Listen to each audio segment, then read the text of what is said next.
Welcome to Halloween Horror Nights, where horror lives.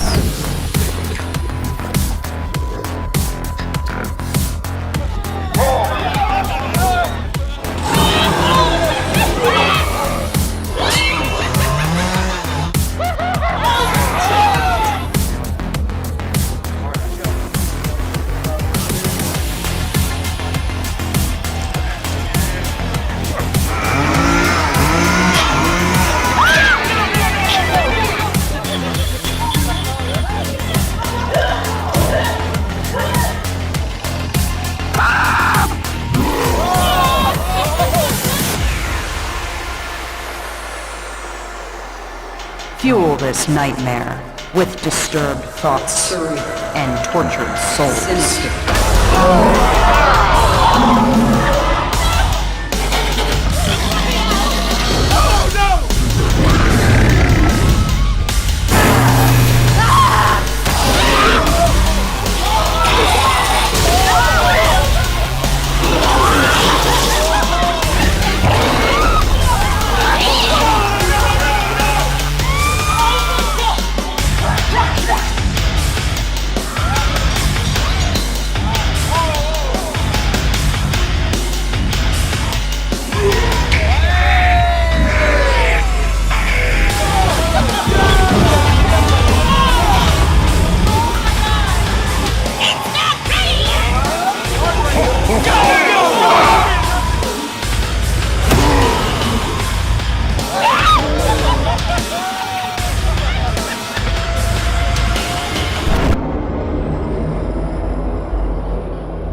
Hey! Welcome back. It's been a while. Yes, absolutely. What's it been? Like almost Another year, of course. It's been too long. So, welcome back, guys. Yep. Another Horror Nights video is upon us, Yep. and we're all still waiting for more announcements for Halloween Horror Nights 2025. Yep. 34. 34. Still thrown off by after COVID. It'll It do would it have to been 35 years this year if It'll- they didn't. Yep. If COVID didn't hit, but It'll do it to you. sadly. But- All right. But yeah, no, I've just been doing a lot of stuff. Just been really busy. He's had a lot of doctor visits and stuff. Yeah, and it's a lot of stuff going on. Gotta hate So- when you get older. we are shooting this video a little bit earlier than last year, We so wanted to get it fit. We wanted to get it up because I kept bugging him about it. I was like, "Hey, let's do it. Come on, let's do 34. We're gonna do it. Let's do 33. Let's Yep. get it done." Yep. See, I keep saying 34 because it's this year. It's all good, man. It's all good. Anyways, yes, Halloween Horror Nights 33. Yep. This is the 33rd year. Because like you said, we were a little bit thrown off from COVID or whatever still. Yeah, so. we're off by a year. It's always going to be that way for the rest of time. So until something bad happens and we're thrown off No, again. not again. Just kidding. I'm not going again. Anyways, so yeah, this is 33. Our slogan was "Where horror lives, fear cannot be contained." I like the first one, "Where Horror Lives." Yep. So we did not use "Never Go Alone" this year. They got Well, I don't know. I'm not going to say it just yet. yeah. But yeah, Sinister and Surreal were our icons for this year. For this Two year's for the event. price of one. Yes. Yes. Two for the price of one. Yep. And the event reads, "You'll never feel more alive than when you were scared to death at Halloween Horror Nights." It says, on April 4th, Universal revealed the event and single ticket prices alongside Masking the Horror Tour and RIP Tour tickets. And teaser video was revealed and a steel door in a static clip and the event slogan and promotional merchandise. And fun fact about the single day tickets, they actually just released ours, what, a week ago for this year? Yes. Yep. So we're starting to get things slowly. Yeah. Due to So- Epic Universe's opening, everything Yep. was for Horror Nights was pushed backwards a little bit, but now that Epic finally opened up our new theme park, now Horror Nights is starting to push forward and get everything out Absolutely. there because we're starting this year coming up in August 29th, but I mean, Yep. we only have what, 2 house announcements at least? Yep, 2.5. Two of them, kind of. Yeah, 2.5. You'll know more about that in the next video. But yeah. Yeah, and there's also a milestone in there too. We'll get to that. I'll get to that. I have a lot. The next one for this year, on May 10th, the social media influencers were sent a video of a woman who had snuck underground on the Universal Orlando Resort and warns viewers that she had heard something dangerous underneath before briefly interrupting someone on a camera who's trying to capture them. The video would then be released on HHN's social medias. Which, fun fact with this video, is actually shot in our City Walk tunnels underground. So, Yeah. and I recognized the tunnel. I was like, okay, I know where this is. Yeah, we I know literally exactly. walk in there and know exactly the exact spot. You're like, it's right there. Yeah. So, okay, and the next one we got happened on May 13th. A video of a passerby in the park captures video footage of a weird screams and odd sounds coming out of nearby sewer grate. If you're wondering what sewer grate they actually recorded it from, if you guys know where Beat Builders is next to Louis, across from Fast and Furious Supercharged, it's the sewer grate that's right there on the ground. Yep. It was that exact one. Yep. So Feel fun free to fact. go over to the sewer and just take a wonderful You photo. might hear something. You never know. I don't Put your know. ear in there. Anyways, the next one we have is on May 14th. Universal Orlando Resort and Universal Studios Hollywood released a promotional video called The Fear Cannot Be Contained, which features a dark entity releasing out of the contained room. This was technically our icon video, and AKA our teaser, the television trailer. yeah, Because pretty they didn't do a television trailer for this year. Yeah. But again, in the video, the sewer grate for that one was actually right out front of Louis. And fun fact, if you notice where it was shot, if you look on the overhang, Yep. you know, the gelato, you can still see the Mardi Gras decorations on the banner. So it's kind of cool to see that. And it's weird that Hollywood used our same video when Yeah. they don't have that location, and it's kind of weird to see all the locations in Universal Studios Orlando Park, but yet the only thing that they changed was the archway. Yeah. It's like, okay, wait a minute, what the heck? I don't know. Nah, it was cool though. It was a neat idea. Back to what he just said, Universal Orlando Resort and Universal Studios Hollywood released a promotional video called Fear Cannot Be Contained, which features a dark entity which released out of the contained room. Universal announces a panel being held at Spooky Empire, which is one of our events that happens. And over Spooky here. Empire is actually happening tomorrow, Yes. so we'll get an announcement for this year. Yep. Coming up. It happened in Ballroom, hosted by members of the creative team for this year's event. We have another creative team that's going to be over there. It's Orlando so- and Hollywood, so Yep. they're probably going to announce something for both of them. We'll see what it is. Hopefully. The next thing after the HHN panel in Spooky Empire announced Slaughter Cinema 2, a sequel of Slaughter That's a good Cinema, house. which we had back in 2018. Great house. Great house. And even previewed one of the scare actors in the house. So we got a little bit of a taste of what was to come before. That was a great house. Yeah, it was. It really was. We love Both Slaughter, of them were. We love the Slaughter Cinema It's houses. goofy, it's tongue-in-cheek horror, but it still makes you laugh going through. Yes. It's that comedic cheesy horror. Yeah. So. Also, we'll tell you a few fun facts when we get to the house thing or whatever Yes. that happened that they brought back from the previous one and this one. Yeah, it was pretty cool. So it was cool. It's cool to It was relive really that. neat. Yeah. Then Universal announced the second original haunted house, Goblin's Feast, which was coming to the event. So Goblin's Feast. That was a cool one. Yep. We'll go through all these houses too later on. Just Yeah, so you know. we'll talk about it. We're just reading off the announcements. Yep. So, and then Universal announced the third original haunted house, Major Sweets Candy Factory. A sequel to a scare zone. Yes. And Very I'll get to good. that later when I explain the milestone. Yep. We had the Universal announced after that the Museum Deadly Exhibit, which was the next original haunted house coming to the event. And then after that, we had the announcement of Monstros, the Monsters of Latin America, which was a big, big favorite back in Hollywood as the next original And again, haunted I'll house. explain that one. Yep. Then we had Universal announce Triplets of Terror as the final original haunted house that came to the event.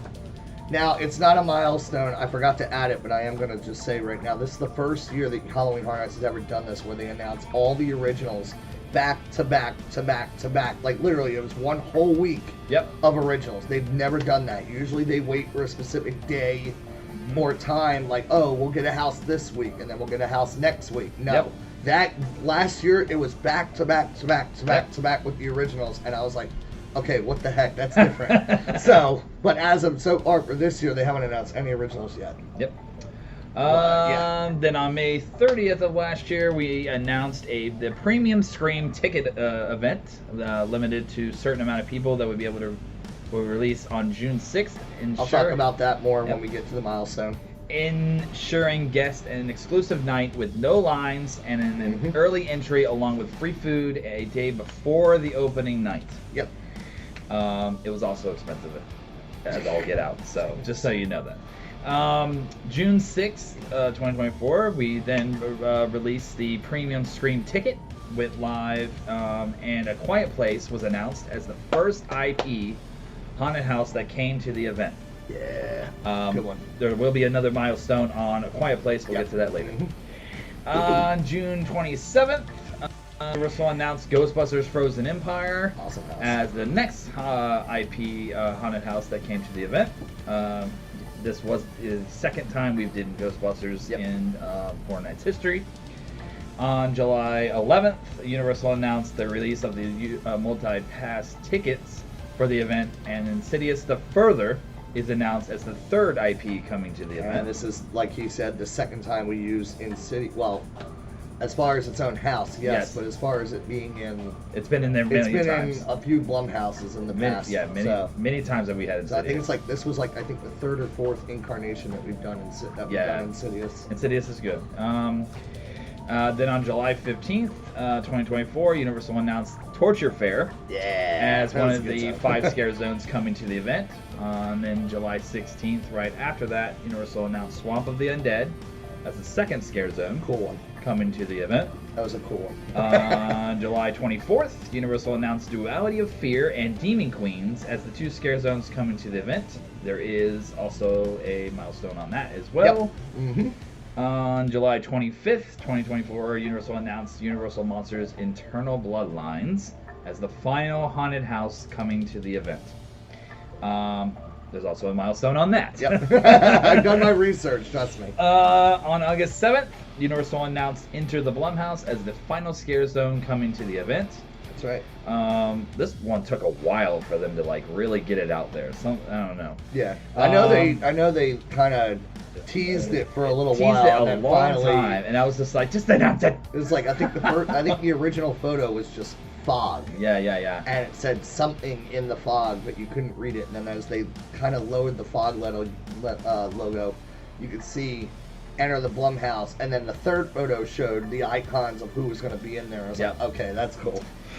And then right after that, on the September 26th, Universal would announce the event would be canceled the day due to the events of Hurricane Eileen. So that's a milestone that we'll talk about.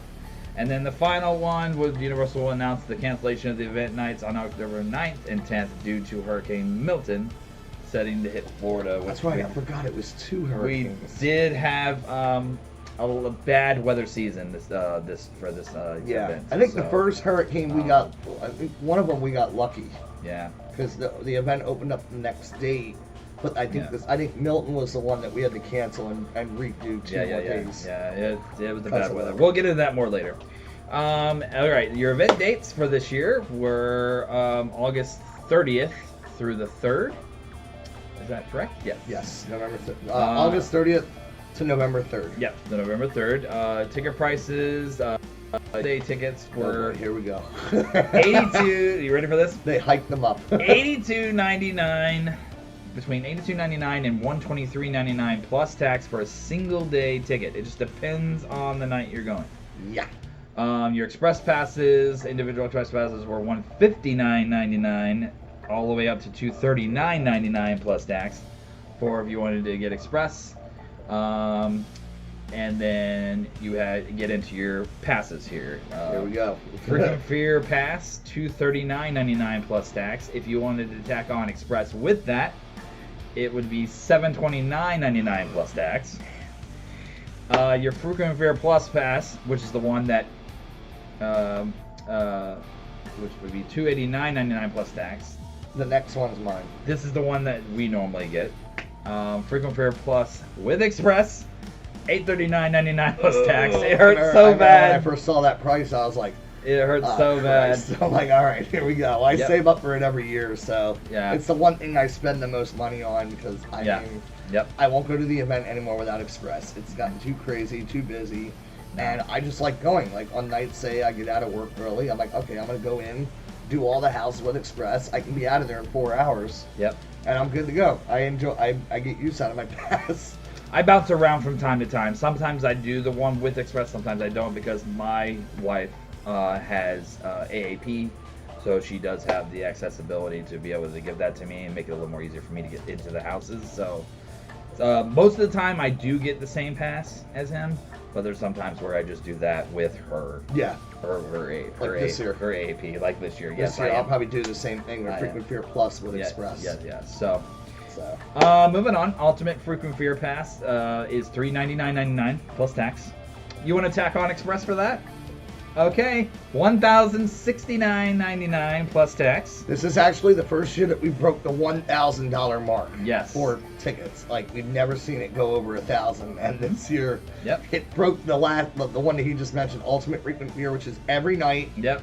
Like I said, if you're a Horror Nights freak and you have nothing else to do, then go for it. But Yep. I've never seen a price go at least hit 1,000 for a See, park the thing, ticket. I'm like, the wow. thing is we're so busy with work, we don't really go every day. So the Ultimate for us would. I don't like going Saturdays. It's so So, busy, it's and I'm very like, you busy. know what? I'd rather have that day to relax. I mean, I'll do like Sunday, Tuesday, Wednesday, Thursday, Friday, because I mean, I Yep. work usually. I'll get in working.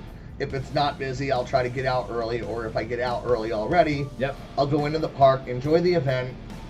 Like I said, for 4 hours, I'll do all 10 houses with Express and then leave. Yep. Or like Thursday, Friday, if I'm off with friends, or if you stay late, we'll stay till closing and just Absolutely. have fun. We'll that's the best thing about having the Express is you can plan out your night easier. You can do a few houses, go grab food, go see a show, go through the zones, and then knock out the other houses that you want to do.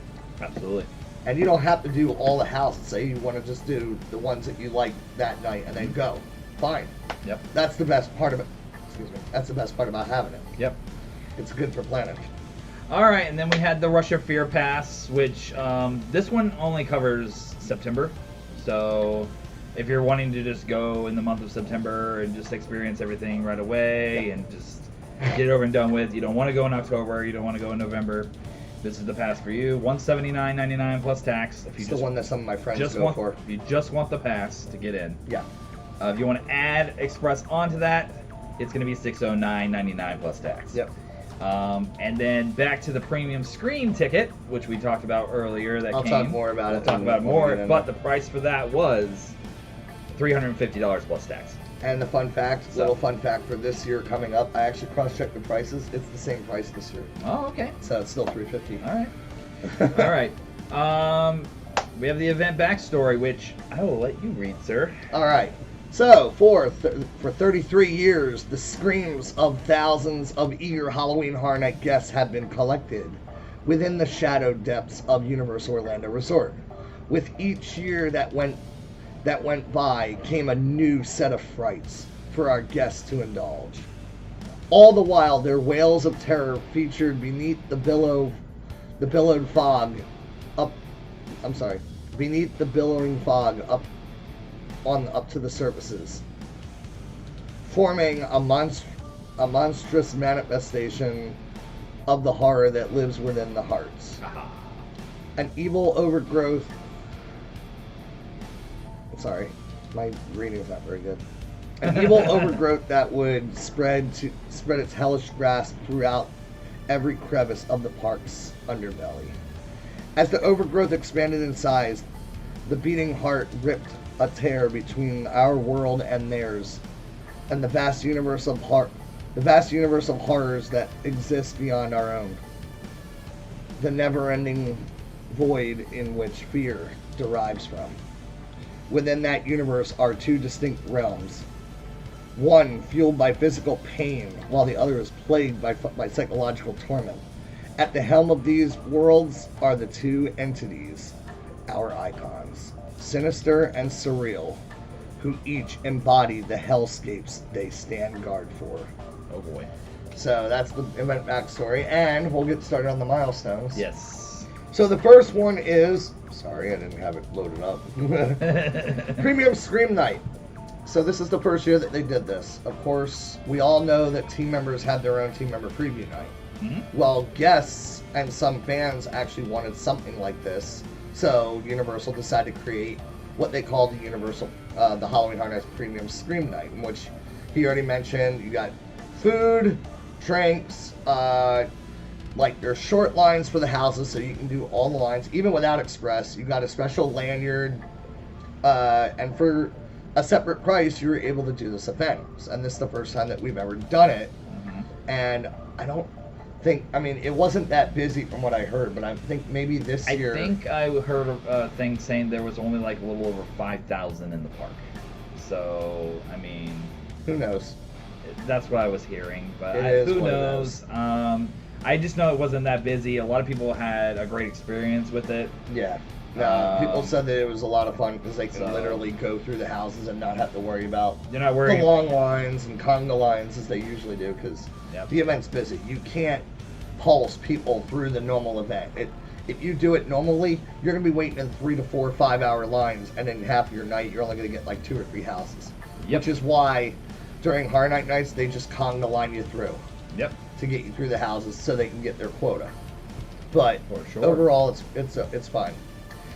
And the second one, as he mentioned earlier, the cancellation of 2 nights due to the hurricanes. Okay, so like he said, we had a rough hurricane season last year, although it wasn't as rough as I thought it was going to be. I mean, the first hurricane that we had, it barely scraped us. Like, we had a little bit of wind damage, but the event was able to run the next night without having to cancel out. So we only lost 1 night. But when Milton came in, we lost 2 nights because it was a devastating damage. I mean, I know Flooding. a lot of stuff in Horror Nights was removed. Flooding was a problem. Flooding was a problem. I mean, it's Florida. It's our hurricane season. Yep. And it just so happens that right before the end of hurricane season, hurricane. Yeah. So, thank you, Milton. We also have a rumor that if we see ever corn, this is what happens. Yes, there's a little conspiracy going around that whenever Horror Nights designs a house that involves corn or a scare zone, we get a hurricane. So, Yep. and I think this year might not be like, we might be in for another one. We're not giving it to them. We're not giving it to them. But anyway, okay, next one, dual icons. All right, this is the first year that we've actually done this. We've never had 2 icons take over the park together. Usually it's one icon and then another one will show up and assist, but not together, both creating different parts of the event. So, like, this person's in charge of this part of the event, this person's in charge, and they put their heads together, boom. So it's pretty much 2 sides of the evil coin, which no matter what side you choose, they're both evil. So there is no good side, bad side. It's no head or tails. It's basically, no matter what way you flip it, you're gonna die. That's it. There's horror around every corner. Next one, an all-female driven house. Okay, so as mentioned, Universal Monsters, the Eternal Bloodlines. This was a unique house because it follows a simple story, but it was all females in this house. So it was like a female Dracula, a female wolf girl, Cleopatra from The Mummy, and Bride of Frankenstein. So everybody who was cast in this house was a female. There was not one male actor in this house, except for a dummy of the Frankenstein monster. But that was pretty much it. That was the only male figure. But even then, it wasn't a live actor. It was just like it was an animatronic where the heart would come out. Yep. But other than that, strictly female based. Yep. The next one. Okay. This one's interesting. The American Sign Language was implemented into a house. As he mentioned earlier, A Quiet Place. In the movie, and in the house. You have to stay quiet. You can't yell or scream because then the monsters will jump out and attack you. Yep. So what they created was they decided to use the use of ASL, American Sign Language, as your communication. So like you'd be walking by a character and they'd be going, or they would do like the special, like how you do sign language, like go Yep. that way, or Yep. like I'll cover you or something. I don't know how to do it. Yep. I'm not trained in it, but I know a lot of my friends know how to use it. So I want to learn that. That sounds interesting, actually. 2 new house locations. So sad to say, this year we lost our 2 parade buildings that we used, which was The Last of Us the year before, and it was Universal Monsters Unmasked. Sadly, those locations aren't used this year because we got the new parade that came in, our new Mega Movie Parade, and they needed the storage in there. And I forget what the old parade building location was used now, but I know it's something. But unfortunately, they could not use it. So Universal went out and put some money on these 2 large. They're huge. Like these tents are bigger than the 2 small ones that They're we nice. have. They're They're nice. literally the size of a soundstage house. You can fit a soundstage house in this It's nice. comfortably. And so they built them out in the middle of an old back area that we don't use. I think it was like an outdoor storage location that they used. Yep. And they built concrete pads and started erecting these huge tents. Because again, we had to make up 10 houses. If we didn't use these locations and we didn't use the other ones, we would have gone down to 8 houses. We don't want that. Sadly, we don't want to lose the houses because you need the crowds. Yeah. So that's new. Yep. 2 ways to explore the event. So, much like our 2 icons, Surreal and Sinister, when you walked into the park, there we have a scare zone called Duality of Fear. It's basically the intro. We'll talk more about it. It talks about the icons. Well, both the icons are telling you which way do you want to choose. Do you want to choose, like, the way of Surreal, which is more ghostly, paranormal stuff, or do you want to go straight into the blood, guts, and gore Sinister. and go straight? So if you choose Sinister, your first location would actually be Torture Fair. Yep. If you choose Surreal, your first location would be Demon Queens. Yes. So they bridged, and I'll talk more about the next milestone later. But it was pretty much a unique thing that they did this year. They'd never done this before. And both of us have different sides that we chose. I choose Sinister. And I chose Surreal.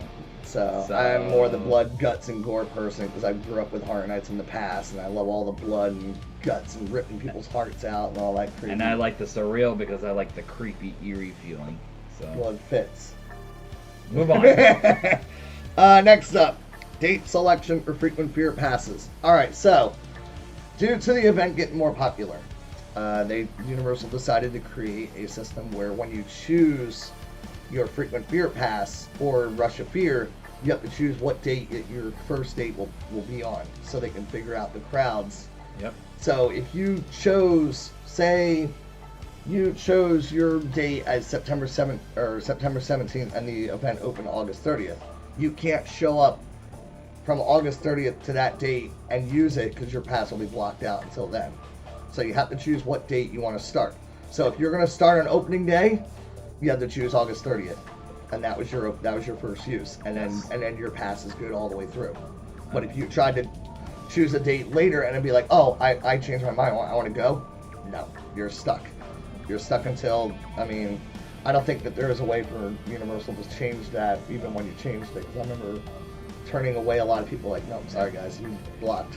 And then also on that, one thing on that, the night that you chose, if you ended up still getting a pass, that night might be available anymore. Yes. So you might not be able to even You had choose to wait that until the anymore. week opened up. So just keep that in mind if you're moving on from going this year coming up. So. Yep.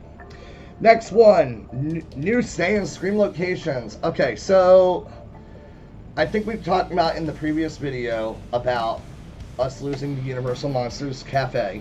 Well, now we have this year was the opening of our replacement. It was the Minions Cafe, Yeah. and they decided to. It's very well shaded. It's a nice area. They decided to use that location as one of our lockdowns. So it would open up the 4 houses, four of the soundstage ones, Yep. and Candy Factory. Long lines. Because the locations that we had last year, a lot of the workers were complaining about the heat and the humidity, so they wanted to put them in areas that were a lot more shaded. Yep. Because it worked better. The other location that we added was Lombard, which is also a shaded area. You use the back seating I like with that a one. bar. That was actually really cool. I like that one. And it opened up to the 2 tent houses on the back side. So it was like Goblin's Feast and no, it was the 4. It was Goblin's Feast. Yep. Goblin's Feast, Monsters, Slaughter, and Museum. Yep. Whereas the front one was Quiet Place, Ghostbusters, Insidious, and Triplets? Triplets. Yeah. No, Candy. It's Candy? Candy Factory, because they walked them over there. That's right. And then, of course, the final location was the same location that we use. It's not really, it doesn't open up to a house, but it is a good place if you want to see the opening ceremonies. So it would be Today Cafe. They put you in the outdoor seating area. That's pretty much your last ditch effort. So if you're walking around the park and security's pushing you already out of the zones, out of the 2 locations, and you're like, I want to stay for Horror Nights, that's your last location. After that, you're pretty much shoved out of the park until the park opens. So that's why I always tell people, make sure that you get in there early and find a location and don't move. If you leave that location, you will be pulled out of the park with the rest of the groups. Yep. When security does their final run to push everybody out, because they have to get everybody out of the park. Yep. So, next up, implementation of Horror Nights at all 8 resort properties. Okay, so the resorts kind of felt left out over the years. I mean, Cabana Bay does their Swizzle Lounge where they decorate for Halloween. Well, the other resorts got excited and said, hey, let's do something for us. So each one had a specially made bar at the resort with specialty drinks. That was nice. And also, they had a setup. So one location looked like a haunted mansion with a floating candelabra. Another one was like I don't know, like aliens. Yeah. They had like an alien thing. So it was kind of cool to see. So you can do like a photo op. Yep. And also this year, sadly you won't see it in video because they didn't do it. Cabana Bay did not do the experience this year. They saw fit to not bring it back this year. Yep. But we're hoping maybe this year. Who knows? Who knows? But yeah, the resorts wanted to get in on the Horror Nights action a little bit. Yeah. So if you're not going to the event, then you could at least get a small taste of it at the resorts, which was kind of cool. I never got to see them, sadly. But maybe this year they'll do something unique. No Cabana Bay. Next up, hidden objects in the houses. Alright, so since 2021, Horror Nights has saw fit for each house to hide a hidden object. So 2021 it was butterflies. 2022, spiders. 2023, frogs. This year it was snails. Yes. Now, in the room, they don't, in each of the houses, in a specific room, you'll find a snail. But if you don't know where to look, you're going to kind of be left out. Although Triplets of Terror was interesting because they had 3 of them. Because, of course, triplets. So that was a kind of cool little thing. It's kind of like a little fun game of trying to find hide and seek. Yep. Like hidden items. And that leads me to... I'm going to jump to the next one real quick. Yep. That leads me to the next one, which is the code names of the houses. Now, this year they decided to use desserts. So it was like peach cobbler or cherry pie. But also what was uniquely used was whatever that dessert was hidden in the house. So Candy Factory's code name was cherry pie. Cherry pie was hidden in the house in the first room where Mrs. Treats was welcoming you to the factory. Yep. It was sitting on the table. Yep. So it was kind of cool. Each house had not just the snail, but the hidden dessert of what it was around. Yep. Next one, use of a new tagline. This year was the year that we did not use Never Go Alone. Nope. We got a new one called Horror Lives Here, or Fear Cannot Be Contained. Yep. Which was a nice breath away from the original Never Go Alone. tagline, Never Go Alone. So hopefully, maybe, I mean, I don't know. Something tells me it's not. Hopefully, Never Go Alone. Not again. We'll see. I don't know. I don't really. It doesn't bother me either way. First time a house shared a maze from Hollywood. Alright, so like Justin was saying earlier, Monstros the Latin American monsters of Latin America, was originally used in Hollywood. It got popular. Fan favorite. Very popular to the point where Orlando said, hey, why don't we give you one of our houses and we'll borrow one of yours. So we gave them Scarecrow that year, and it became popular out there, and we got Monstros. So what they did was, with our Monsters houses, they expanded upon the original story, which was a lot longer, but it was pretty much the same story. I mean, it follows the same story as Hollywood, but it was just more stretched out and branched out for a bigger location. And I'm hoping maybe we'll see the next 2 sequels in the near future. We'll see. So, but we'll see. A A scare zone becomes a house. All right, so Horror Nights in 2022. 21, 22. They're so bleeding together.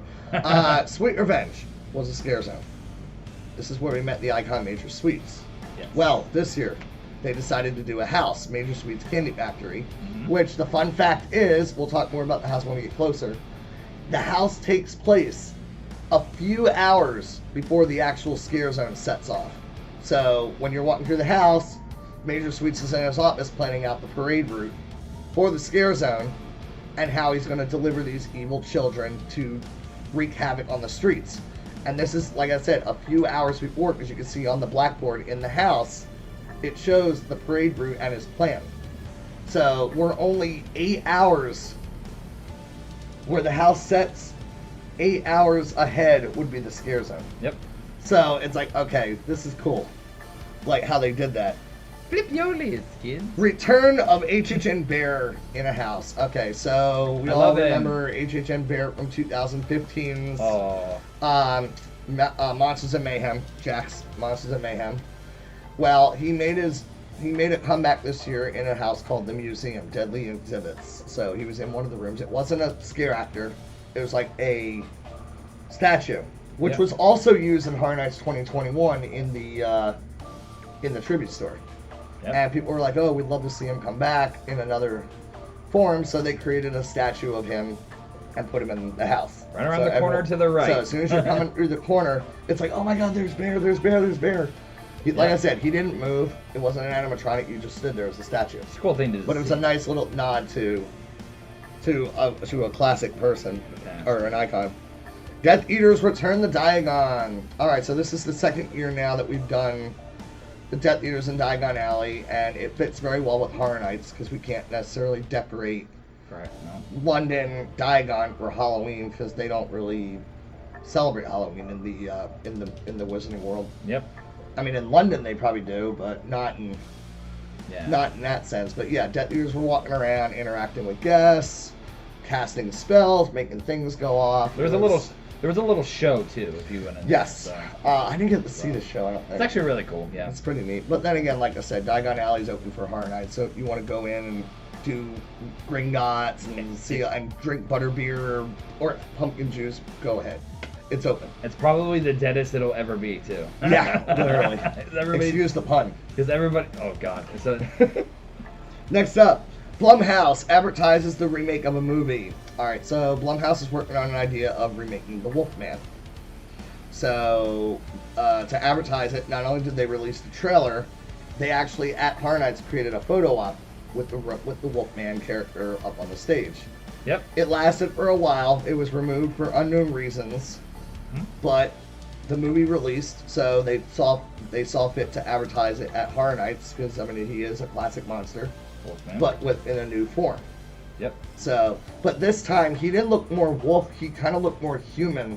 Yep. Who hasn't shaved in a long time, but with white hair. I love it. So, but it was kind of cool. I haven't gotten to see the movie though. Yep. Neither. Nightmare Fuel gets a new theme. All right, so we all know Nightmare Fuel has been coming back for the last few years.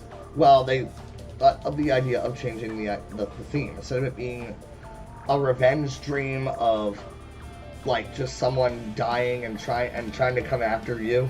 This time it was based around a story about a nocturnal circus. We'll get more into it, but it was a new, unique idea to do.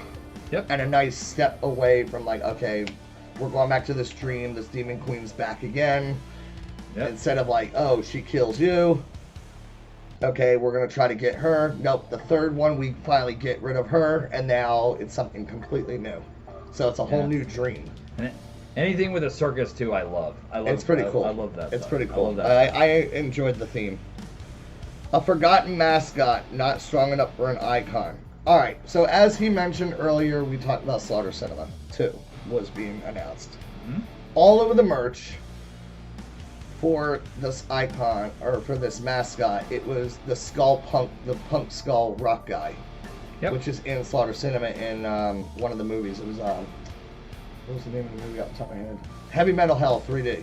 Okay. Well, they started using them on the shirts, on the merch, and everyone thought, oh, this guy's probably going to be our mascot or icon. No. Sadly, the idea was pulled, and it ended up becoming the two duality of fears, which was surreal and sinister. Yep. So somewhere in there, an idea changed. Same with the trailers. The trailers weren't supposed to be in the city. It wasn't supposed to be under City Walk or in the tunnels. It was supposed to be based around this skull punk rock guy, but they decided to change the whole thing Yep. and do something different. Yep. So there's a little fun thing. Return of the Dead Coconut Club in City Walk. All right. So Dead Coconut Club. This is, I think, the 3rd year or 4th year that we did it. When did we bring this in? I don't remember off the top of my head. No, But I this don't. year, they fused an original house idea and an IP, which it was the downstairs theme of the club was Vamp, Yep. because of the vampire teeth on the shirt and everything like that. It was Yep. so cool. That was really It good. was really neat. And then when you go upstairs, it was Blumhouse. So you had the Happy Death Date cake, you had the grabber with the phone, you Yeah. had the purgers upstairs. Yeah. Like it was so cool. Like walking around, like, okay, that's a cool idea. I actually sat on the grabber's lap, if you didn't know. He's crazy. He does this stuff all the time. All scare zones and houses tie into an icon. All right, back to what I said earlier about each icon has its own special ability. Like they like blood, guts, gore, torture, breaking off arms, ripping out hearts, whatever. Sinister is the way to go. And like he said, he likes surreal, which is paranormal, ghosts, anything odd, like out of the ordinary. That was surreal. Mhm. And when you put the two together, that was what this year's Horror Nights was combined of. It was, Yep. like I said, two sides of the evil coin. Yep. You're getting two different sides, but it's one coin. So either way, you're done. Well, no matter what way you choose. Which way will you choose? Limited quantities of frequent fear passes. All right, so this year, again, with the event being so big, they decided to cut down the amount of frequent fear passes with Express. So when I heard that the passes were going out, I jumped on. I was on and off in Yep. about 10 minutes. Oh, me too. And I remember calling my friends, hey, passes are out. Yeah. Get on now. 7 hours goes by. All the ones with Express Pass, gone. forever. And then not even, what was it, 2 or 3 days later, the ones without Express? Yep. Gone. Gone It was forever. like, oh, okay. So, I'm kind of hoping that this year, for this year's event, they have a bigger quantity, but either way, I just want to jump on and get mine. Yep. Next up is Scream Early Passes. Alright, so we invented the Scream Early Pass, or they invented the Scream Early Pass in, what was it, 21, 22? One of those, yeah. They created a pass for those who want to get it, who only have a single day ticket and a Horror Nights ticket. Yep. Well, no, excuse me, scratch that, I messed that up. If you bought a Horror Nights pass, Mhm. or a ticket for Horror Nights, but you don't have a way into the park during the day, Yep. if you bought this pass, Yep. meanwhile, when it started, it was $35. Now it's up to $55. Yep. You got into the park before closing. You had to get in there before a specific time, Yep. and you had to find a lockdown and stay there. Yep. That was it. That was the way to do it. This was not a ticket to get you in to Halloween Horror No, Nights. Mm-mm. It wasn't. So it could be a little confusing, but And it wasn't used for Express either, although I had. So, but yeah, that's what the creation of this ticket was for, to get you into the park. But you only have 1 hour, because they started letting you in at 4 o'clock. yep, So if you're not in and in a lockdown between 4 and 5, you're not getting in. you're stuck. Yep. You pretty much are Waiting at the gate. going to be kicked out of the park with the rest of the group, You're waiting at with the the gate. rest of the park, with the rest of the guests, and you have to wait in the long line to get back through the gate. Yep. Which would be anywhere between 6:30. So. Yep. After the scare mode. It's crazy. Yep. No usage of Kid Zone since becoming DreamWorks. All right, so we lost Kid Zone. It was Barney, Curious George, and Woody Woodpecker. Yep. The whole area was redone as DreamWorks Land. Yep. Well, now that we own DreamWorks Land, we cannot use that location for scare zone or for entrances of houses or make it creepy. Yep. So this year's event, if you walk by that area, the music was turned off in that area. The Carnation Cafe, actually, you know what's funny? That reminds me now. The cafe wasn't even open last year. Yeah. I thought it was. You can still get your sodas over at the soda fountain and use the bathrooms, but the music and the Pizza Rise area, because remember, they moved Pizza Rise over to Louis. Yeah. So that was one change. Yep. Hidden QR codes throughout the Tribute Store. Okay, Universal likes to play games with us by when you go through the Tribute Store, people see a random QR code. If you scan it, Yep. it's like, okay, it could be an advertisement to Universal Orlando Resort, past attractions that we had, something Horror Nights, or it could be a link to their Twitter, aka X, their Facebook, anything to benefit, like for Horror Nights or Universal trying to get people to get in. But it would sometimes show backstories. So like something within the Tribute Store, like, oh, we're looking for this creature, yada yada.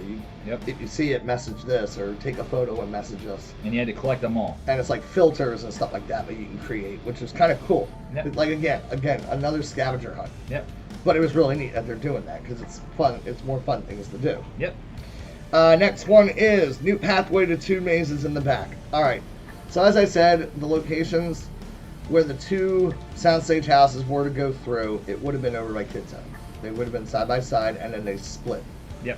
Well, now that we're not using those 2 locations, they needed a new way to get to the houses. So they created a new pathway between Men in Black and the Fear Factor stage, which was Nightmare Fuel.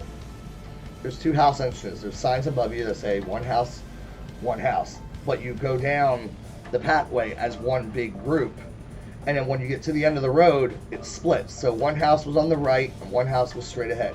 Yep. But what was cool was if you had Express, you could go through one house, come out and loop right back and jump right into the second house. Yep. And then just walk back that same pathway back to where I'm gonna say Blue Ranger, back to where Fear Factor stage was. Yep. I mean, on certain nights it did get a little tight. Yep. With busy crowds because there's no barricades splitting what way to go, but they made it work, and I'm pretty sure we'll probably see that again this year. We'll see. Because we're not using the parade buildings again. Yeah, we'll see. But that was a cool idea, and again, we didn't want to lose 2 houses, so they made it work. We might have a ride that's also not going to be with us anymore that might have a little deal with that. Yeah, well, we'll see how. More coming soon. soon. We'll see how they do that this year. Rumored to be the end of Universal Monsters, Epic Universe opens. Okay, so this year, fast forward to now, our new park is now open. Universal's Epic Universe, and we have a location in there called Dark Universe, which is based on our Universal Monsters. Yes. As you guys probably recall, the last few years we've had Monsters houses back to back to back to back to back. Yep. That was to set you guys up for Epic Universe, because all those monsters that you saw in those houses, 3/4 of them were going to the new park. Yep. So it was to get you excited for the Dark Universe area. So I think this is last year. I think was the end of the Universal Monsters house, and then watch I say that and they announce one. Our luck it would be. Nah, but who knows? we'll see. I think that was the last year, because this would have been. Let me think. 2019 was the first year. Yep. 2020 and 21 was Bride, because Yep. it came back that year. Yep. 22 was Collide. Yep. 23 was Unmasked. Mm-hmm. And this year was Eternal Bloodline. So yeah, about 5, 6 years. A lot of monster fun. 6 if you count 2020, but 5 if you count 2019, 2021, 2, 3, 4. Yeah. So yeah. If you get a chance to go to Dark Universe, do it. Yes, definitely check it out. And So good. while you're at it, pick up the the Dark Universe album by Danny Elfman. It's amazing to listen to. I have it, and I can't stop listening to it. And I can't wait to start creating my album collection for Dark Universe. No, the ride over there is phenomenal. Yes, it is. So good. Merchandising for a die-in. Okay, so last year's Horror Nights for 2022 into 2023, Mel's Drive-In was closed for a major refurbishment. It was supposed to only be about 4 to 6 months, and it ended up extending to 8 months. So it went past Horror Nights into the holiday season and didn't open until January of the next year.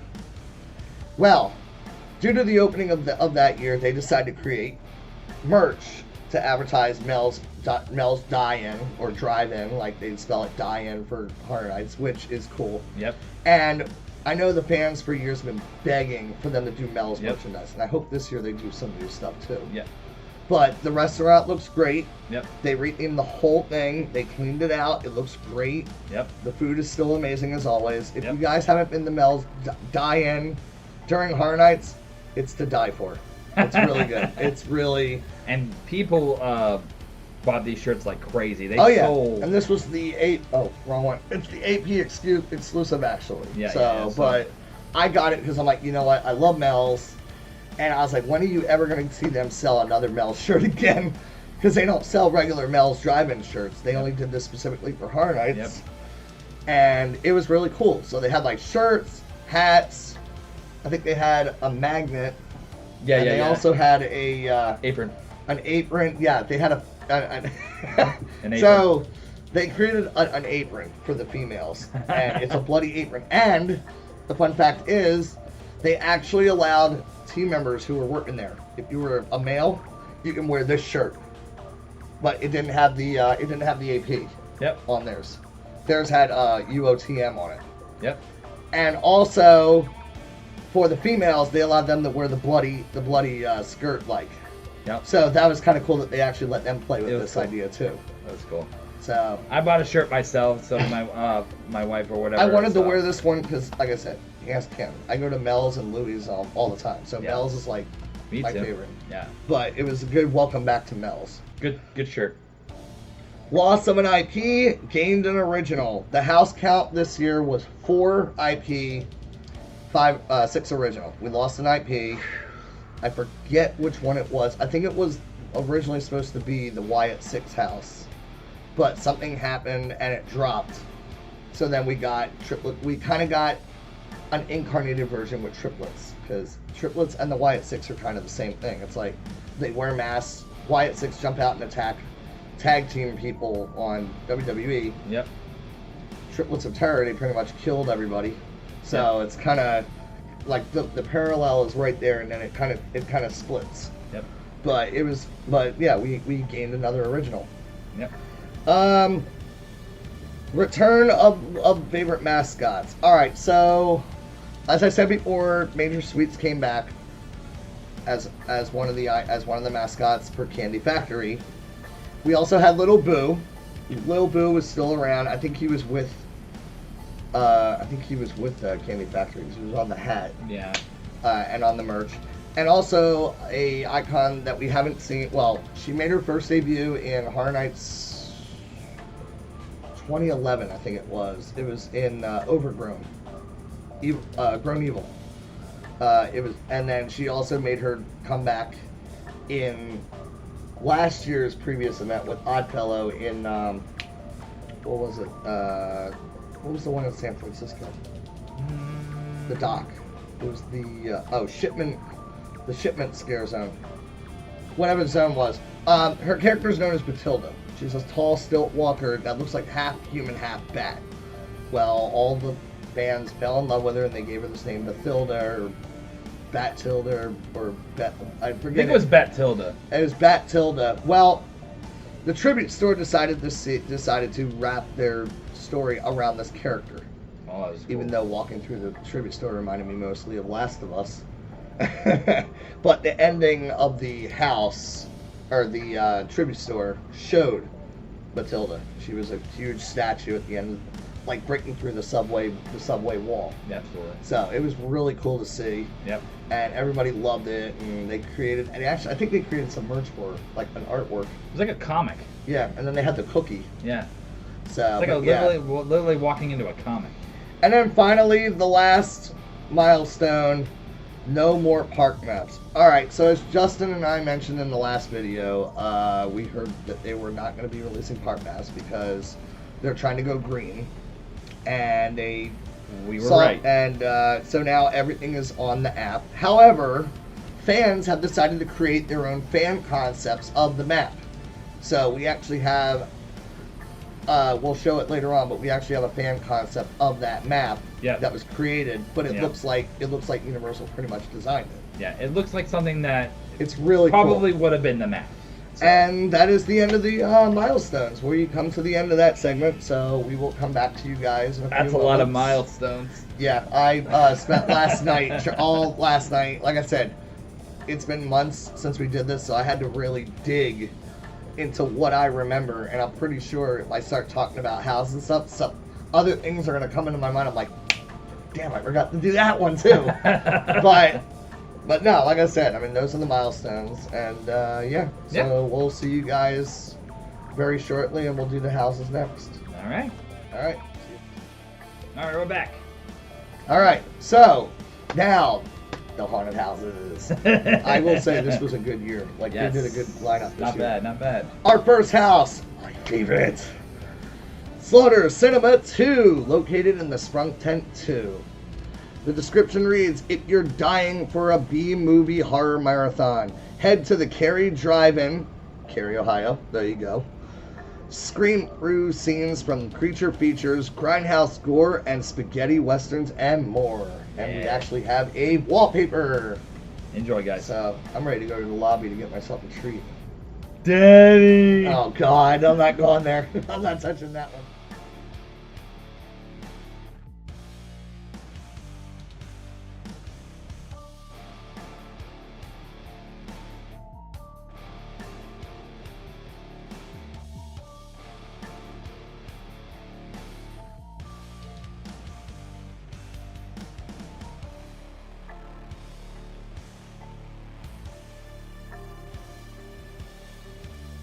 All right, so And that was Slaughter Cinema 2.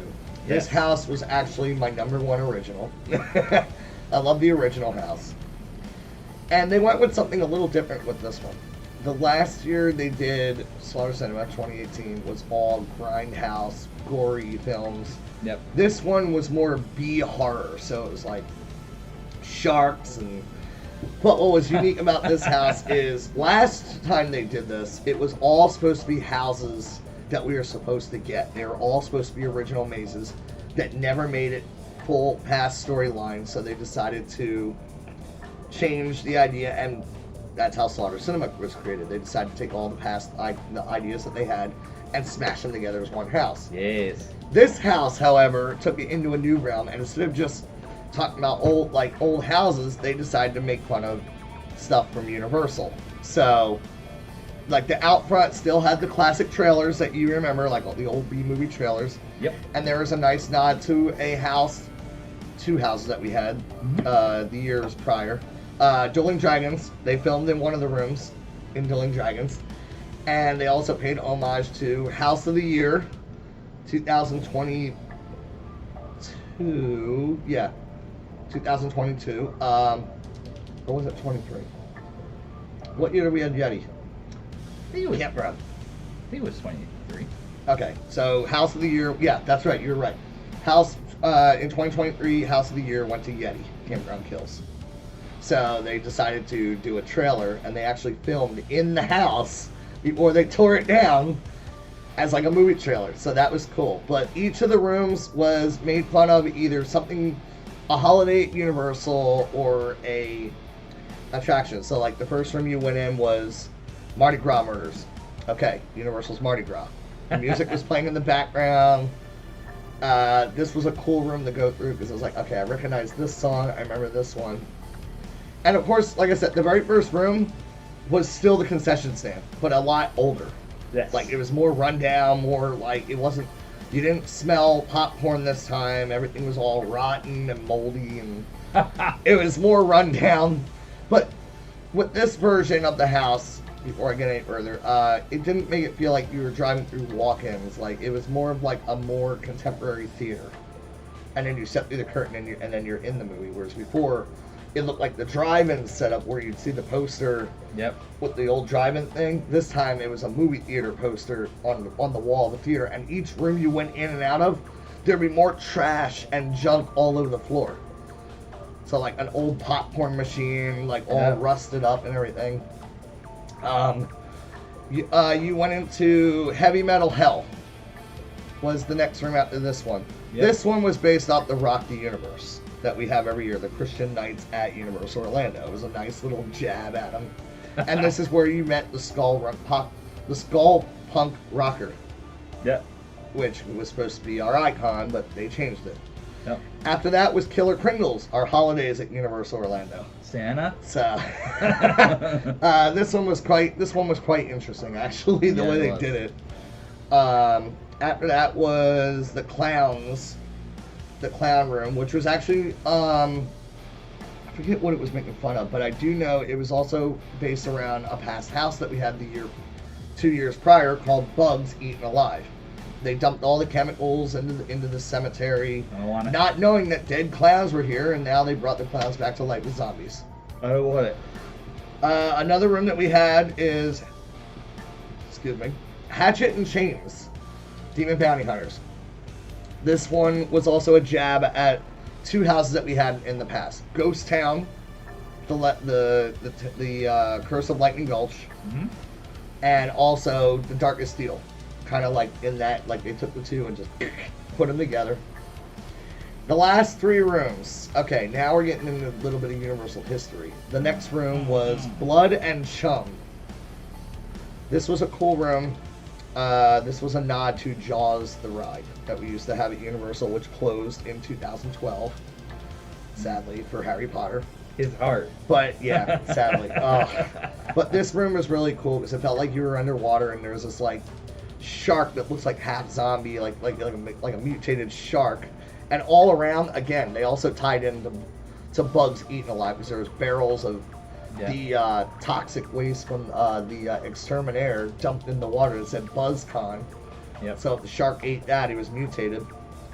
The room after that was called Mummy Strippers, which was based off of an attraction that we currently have, Revenge of the Mummy. So they saw fit to turn it into a strip club where the mummy lures you in, she's all beautiful, and then she takes your soul. So no real ditch effort with that one. Nice. That was cool though.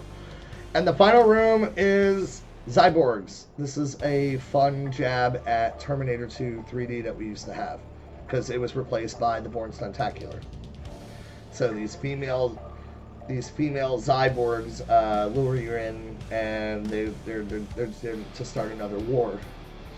But the final room in the house is interesting because it takes a nice nod to the original three rooms that were in the original Slaughter Cinema. You had the Attack of the Swamp Yeti. Excuse me, no, not Swamp Yeti. What am I thinking of? It was the Amazon Cannibals. That was a movie poster. They had the Call to the Beast Baby, which was a drop panel where the Beast Baby would jump out on a springboard. That was awesome. And then they had Pumpkin Guts, which had the dumb brother that did the daddy, so he'd jump out with the hatchet and like try to attack you. I love the house. Overall, though, the house was really cool. The music was very interesting. I mean, it felt like different take. It was a different take on Slaughter Cinema, but I like that they are making fun of like their own properties, like a nice nod to holidays that we have, attractions that we used to have, and past Horror Nights. So it's kind of like everything all crammed in one. But overall, this house to me was up there. What did you think of it?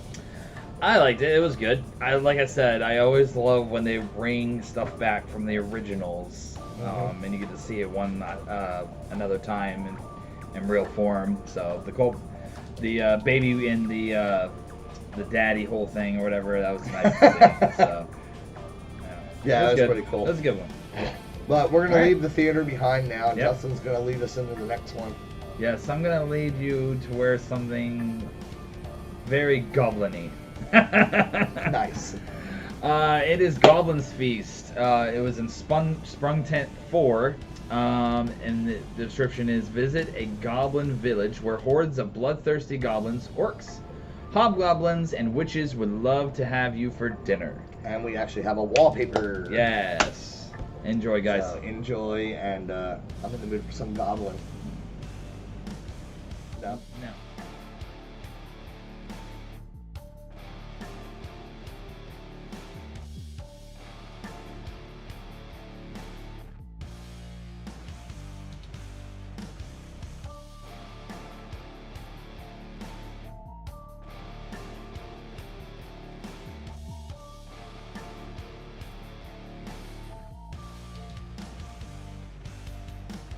Okay. Man, I'm full. Those humans are high in cholesterol, though. Quite a feast. Those humans are really high in cholesterol. Anyways, Goblin's Feast was definitely a very beautiful house. Very Halloween. We have a friend that we are not going to name in this maze. He That did meaned a lot to us, and he did a great job. We had a lot of good friends in this house Yes. too. Like they all Yeah, used yeah. to jump out and give us A lot love of and everything. a lot of friends in this one. But anyways, the house itself was absolutely beautiful. It looked like literally you were walking down a roadway and you have just Halloween all around you. It was really neat. It was classic Halloween. It was just really, really, really beautiful. It was done in one of our new sprung tents, which were Beautiful humongous. locations. Yeah, we walked in there and we're like, this thing is humongous. They got like at least like 25-foot ceilings. And realized, in look this it one. up, and it was just an awesome house. What do you think? I like this location because, like you were saying, it's a new location, so Yep. they're able to build more upward. So when you walk in, you're like, oh wow, like you really felt like you were in it. Yeah. I love the traditional Halloween theme to the house. Yep. Like very Halloweeny. Like I said, he said the sets, it sets you up because it's like, oh, you're going to a Goblin's Feast. Little do you know, you are the main course. Yes. And they try to hide it when you walk into the facade because it says, oh, Goblin's Feast, all humans welcome, but underneath the sign it says Human Chop House. So, Yeah. and like you said, a lot of our friends were in the house, so they all jumped out and did stuff to us. The rest of the house was really cool. The music was very Irish, because when you walked in, it was the Irish music, and then Yep. when you went through the rest of the house, it was more like Viking style. So it was like Mhm. heavy drums and horns and all that stuff. But Yep. I like the overall sets in this house. I like the design. It felt short, Yeah. but then again, I mean, a lot of the rooms in this house were also very big, Yes. so that takes up a lot of space too. But overall, it's up there. It's probably one of my second favorites, maybe. Yep. But the facade was done really well too. When you yeah, first walked when you in, walked whatever. up, they actually had a physical facade, which I joked around saying, "Oh, look, it reminds me of the house in Hocus Pocus." The whole house is like a whole Hocus Pocus feel. But Yeah. yeah, What but a other than glorious that, morning. it makes me sick. So the Anyways. next house we're going to talk about, this one's a sweet treat one. Yes. It's called Major Sweets Candy Factory. Mhm. The location reads, you've been invited to chaperone a field trip to a candy factory, but this sweet tour is about to turn sour when your free samples transform kids into candy-coated killers wielding sharp candies. This one we actually have a wallpaper for. Yes. So remember. I don't remember. Flip your lids, kids. Oh God. Just remember. I need candy. No candy for you. I want candy. No candy. No, why?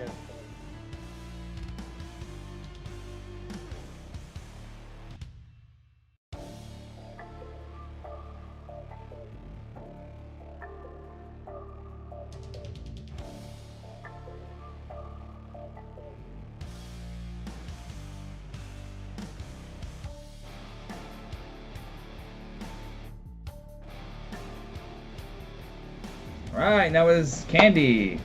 I have my candy. Can I have more candy? Flip your lids, kids. Oh God. All right, so Candy Factory. This was a very interesting and fun house. I enjoyed the 50s music that was playing inside, the doo-wop songs, along with old horror. yep, I enjoyed, I liked the goofiness of it, yep. the funny tongue-cheek horror, which is really cool. But the overall, what I liked about it too was the fact that it took place a few hours before the scare zone. So Yep. Candy Factory technically is 8 hours before the parade goes off in the New York street for Sweet Revenge, which is really, really cool. A prequel. A prequel. I mean, like I said, all the characters from the original story for Sweet Revenge. I mean, Major Sweets, his fiance, well, wife in the candy. No, it's his fiance or something like that. Yeah, something like that. They're not really married, but they've known each other since they were little, and Yep. then they end up creating this candy factory together. But there was a lot of triggers. Yep, You had the one where you touched the food bowl yep, and it sprayed air. yep, The red button that would make it vomit. You hear that? yep. The other one was the rat Yep. in the basement. Mhm. But overall, this house was very funny. What did you think? Loved it. Loved the Laffy Taffy around the thing when you went in. The intestines. The intestines or whatever. Then you had the little shocking thing or whatever. The hammers, The smashing the body parts. thingies coming down or whatever, really loud or whatever. Yep. It's just creative ways the way they did incorporated candy, Mhm. but yet in a horror aspect. Yep. So it was a good house. It was on my top. It kind of reminded me of like a sequel to Leave It to Cleaver, Yeah. but instead of it being food, processed meat, now it's processed into meat and candy. Uh, So it's kind of like, okay, what the heck? It's cool all the right. way they made it continue though from the Yep. original. All right. So, all right, All right. So it's your turn. now we're going to talk about Museum Deadly Exhibit. This one was in Sprung Tent 1. It says you decide to visit the new folklore museum exhibit, The Rotting Stone, when an evil escapes from within, destroying everything in its path. All right, and we have a photo, Yep. which we're going to Well- show right now. All right. Enjoy. All right, Enjoy the museum. good luck. We'll miss you. You might be a part of history. It's rotten. You know what else is a part of history? What? Bill and Ted. Get out of here.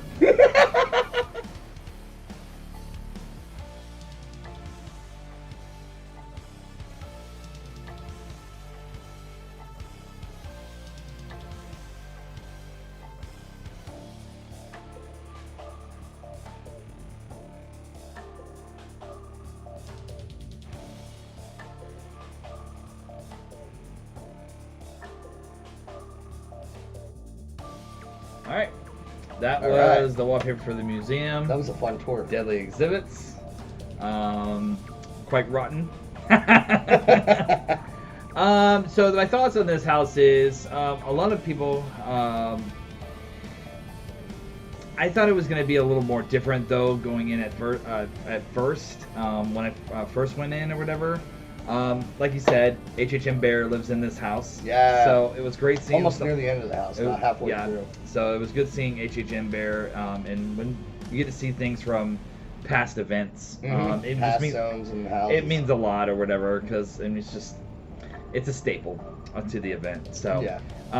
They like to but reuse yeah, things.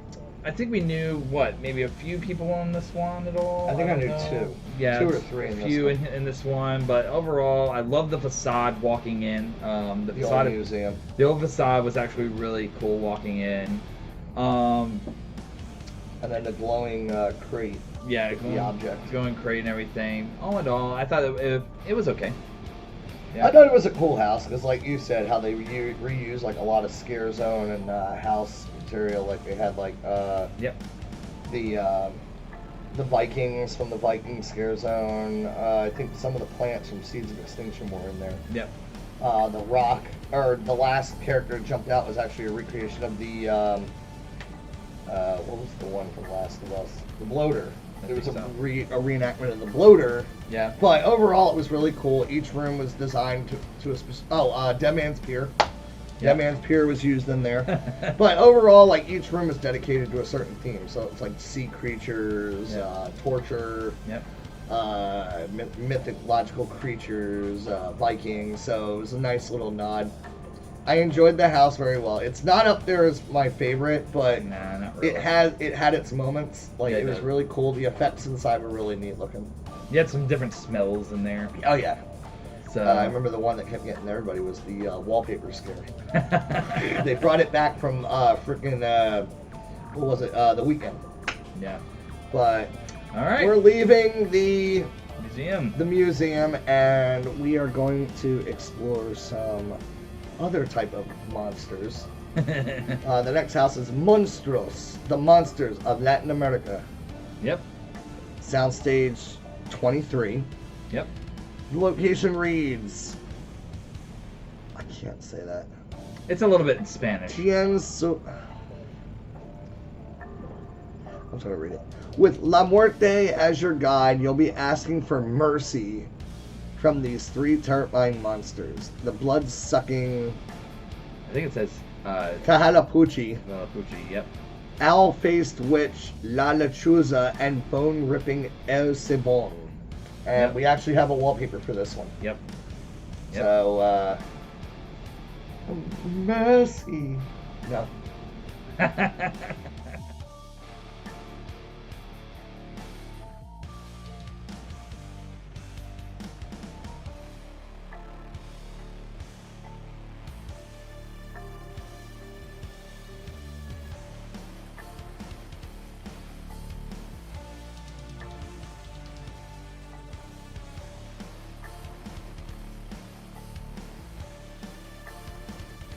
Okay.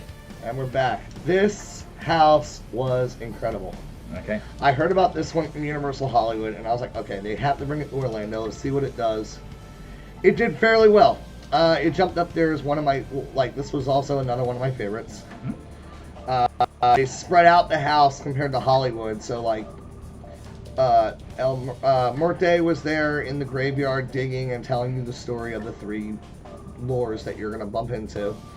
And in our version, which was unique, they had a painting of whoever the next monster was that would change, and it would be an animatronic or something behind it of that person. Yep. So the first room was, hang on, I gotta read the house. Go back up a little bit. Absolutely. The blood-sucking Tahanapuchi. Okay, so this was a creature that would drink the blood of the young. So like babies and infants.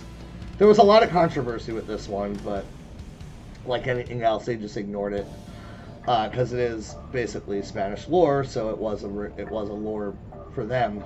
Mhm. Yeah, this baby would feast upon baby of the blood of babies. It looked like a bird-like creature, which was really cool. Mhm. So she had a big beak and stuff like that. The next one you came in touch with was El Cibon. This guy was a bone collector.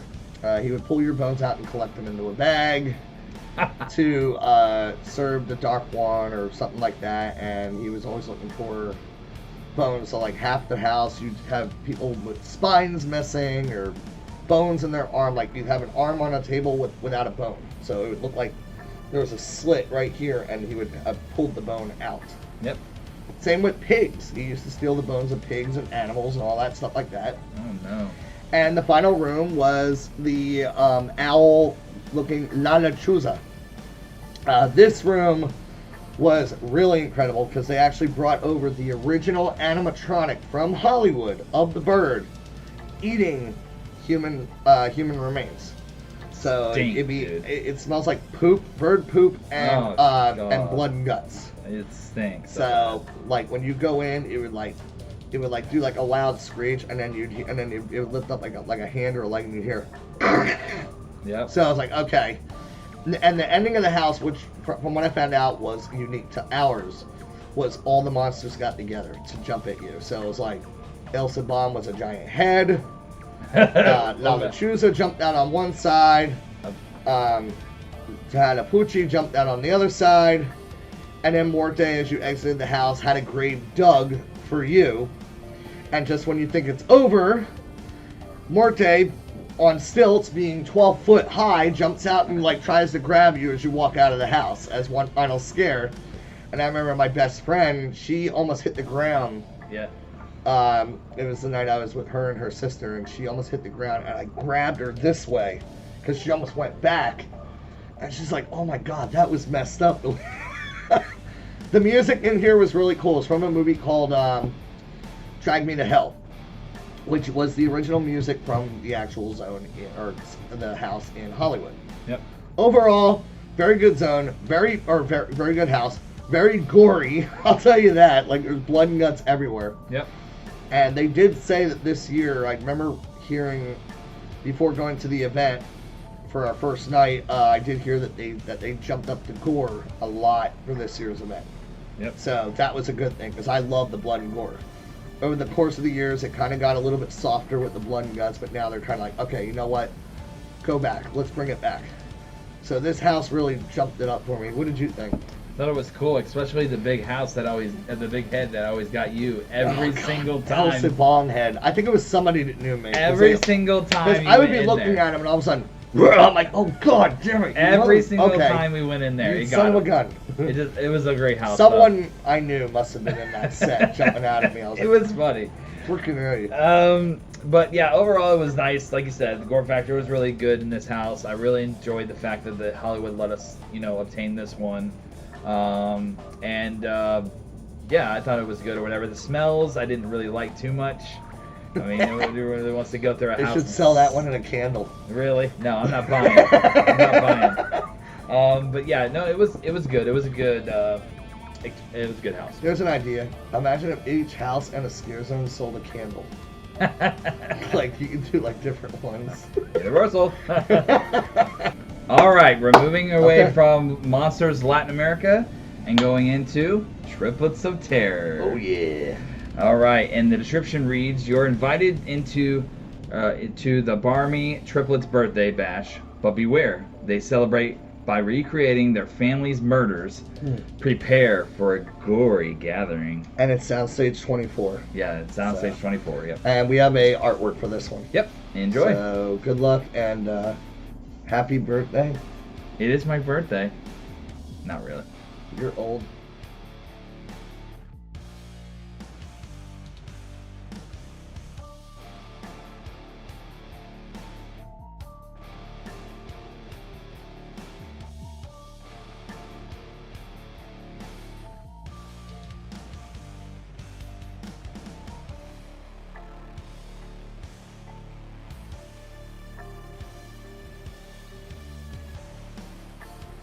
All right. And All right, that was a fun birthday party. Yeah, absolutely. So, my thought on Triplets of Terror. It reminds me of a lot of if you were to take a Rob Zombie type House of a Thousand Corpses and mix it in with a little bit of WWE The Y6, and yeah. mash them together. Yep, that's it. That is pretty much That's this it. house. I love how you go in and out between outside, inside, outside, inside, and it's a really kind of a long maze type deal. A We lot of haven't done gore that factor. in a while. Like, Yeah, we haven't seen that in a while. a lot of gore factor in there. So A all lot in of all, blood and gore. They really, really enjoyed this house. Your thought? I really enjoyed it because, I mean, they really ramped up the gore in this one. So I was like, I love these old gore-soaked houses. So it was really neat because I like also how you start up in the backstory where Yep. they're very young. Yep. So it was like, I think they said it was 84. Yep. Like, go figure, my birth year. And then they jump forward to 2024, which they are now they are all 33. So, funny fact, 33 to this year. So, but how they recreated each of the kills that they did. Yep. So, and we always wondered, hey, wait, the podcasters said they never knew where they went to. Where were these guys hiding? Uh-oh. Come to find out at the end of the house, they were in the sewer the whole time. Yep. Right underneath of a butcher shop and a cake factory. So they would steal cakes and stuff like that, use them for their birthdays, and Yep. steal the butcher stuff and chop up human bodies and use them for whatever, like intestines for decorations and everything. Delicious. The music in here was really interesting. It's like old school, like old school country style, like hillbilly, Yeah. hick style, and then Yep. you jump into like the stuff that was like in Hellblock, that dum dum dum dum dum dum, like that really ramped up like Yep. like action impact style music. But Mhm. overall, this house was really good. It was actually, it took me a while to understand the story until I finally got it spiraling in my mind. I'm like, okay, I got it. I get it. But yeah, we are going to move on now from Triplets of Terror Yep. to a much quieter place. AKA, it's in the name. A Quiet Place. Yep. This is Soundstage 22. Yep.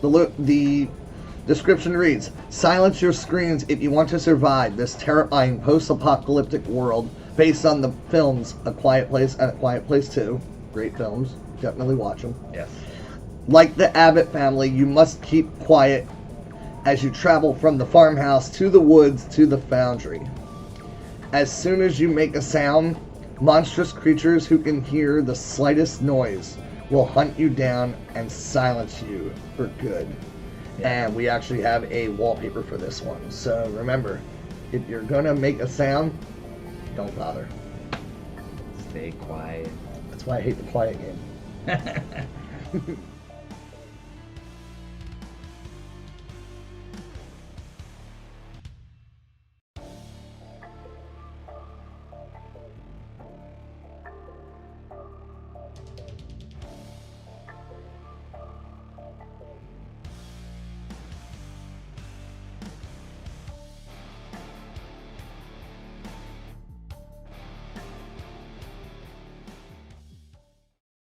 Warning. Unusual audio-visual activity in your area.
If they hear you, they hunt you. A Quiet Place. Only at Universal Halloween Horror Nights, where horror lives.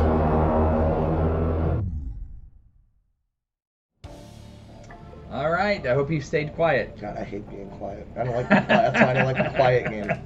I'll be the first one to lose. Oh God. All right. All right, so this house was very much like the movie, both of them. It followed a little bit of the first movie and then went right into the second one. The new one, which came out day one, was not introduced in this house because it came out a little. They decided not to use it because they followed the Abbott family, whereas the newest one did not follow them at all. Yeah. The house was really well done because they used an effect that we haven't seen in a while, the dark hallway, but they added a unique scare to this one. Instead of it just being like walking through the thing and you hear, shh, stay quiet. All of a sudden, there was an animatronic, there was a puppeteer that would jump out with the creature. I was like, oh, okay, they took it to a new level. And everywhere around the house, they were telling you as you walk through, even as soon as you come into the house, all the characters who were the family, and let alone the ops people in the house, were all just like just stay quiet the whole time. Yep. So it was really, really cool. I definitely enjoyed the sound design in this one because there'd be scenes where you wouldn't even see the monster and you walk by something. You're like, oh shoot, okay. But the locations were really cool. They did like I said, half the house was Quiet Place 1, half the house was Quiet Place 2. We had a friend in this one. She's one of the puppeteers, and I didn't know where she was in the house because they're puppeteers. So when I bumped into her, one day. She said, "Oh, I'm this puppeteer. Just yell out this name, Yep. and I'll react." So I remember going into the room as she told me, and I yelled out the name, and she would jump out the puppet and have it puppeteer, and then I'd Yep. be like, and then she'd be like, "Okay, I saw you," and I was like, "Okay, that was you." So it was a lot of fun, but Yep. overall, though, the house was very well done. No music in the house except for the end. Yep. Like, they didn't use any score, and that's what made it more creepier. Was usually you can hear music in the background, a sound design. No, this house was dead quiet, and all you hear is sound. So, like, even like the sound of walking through the corn or the fields. Yep. All you would hear is the sound of the crunching of the corn, and all of a sudden you Yep. hear, like, it was like, oh, all right, Yep. that was good. But overall, this was a really well done house. Yep. I actually like this one. What do you think? So, a lot of things in this house for me that I loved. One, like you talked about in the Milestone, they used sign language. Yes. In this house. That This was is the a very unique first thing. time we've ever brought sign language into a house, which is very good. And they universally use it for Um, shows and stuff like that. I thought it was really, really cool. It's just something different.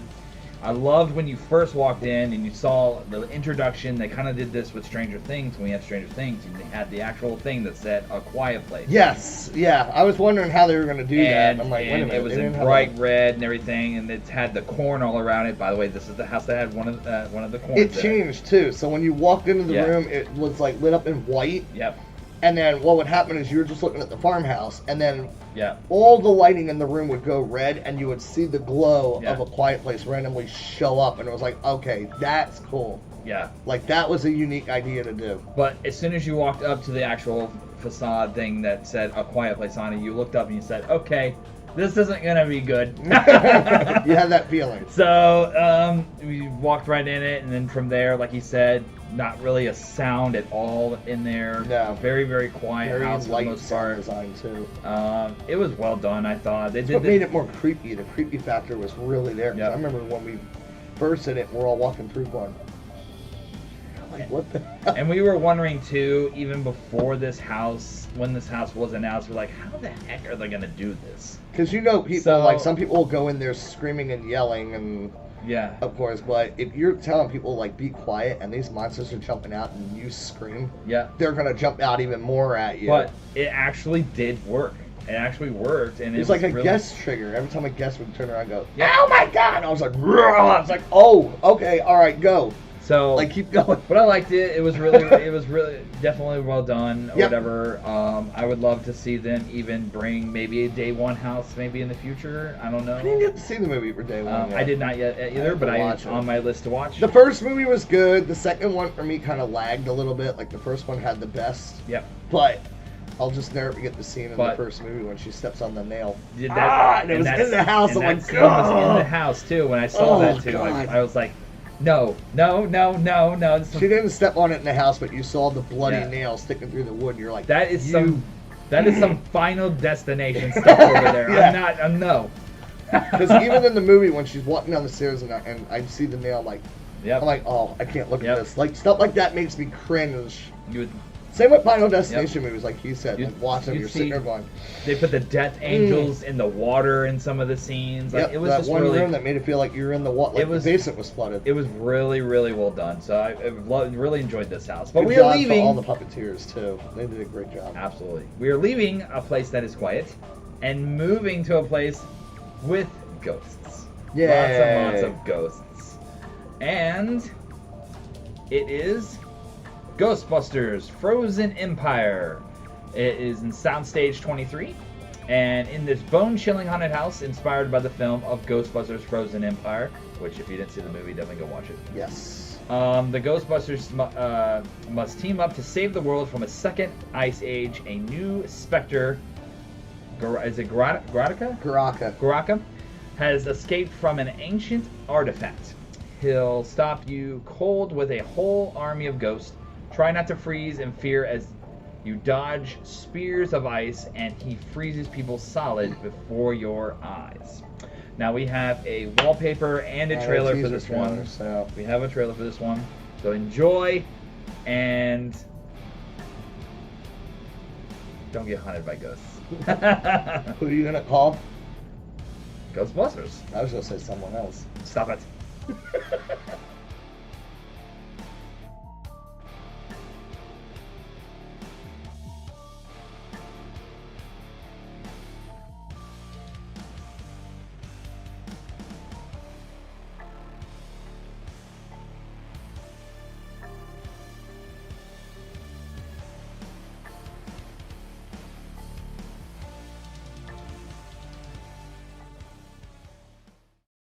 Warning. Unusual audiovisual activity in your area.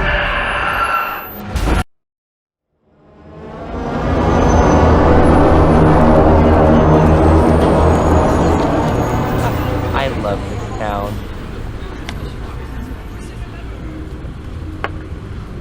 You're on thin ice, buddy. Yeah, if you say so. Mijo, get your butt in here. You left the TV on and this room is a disaster.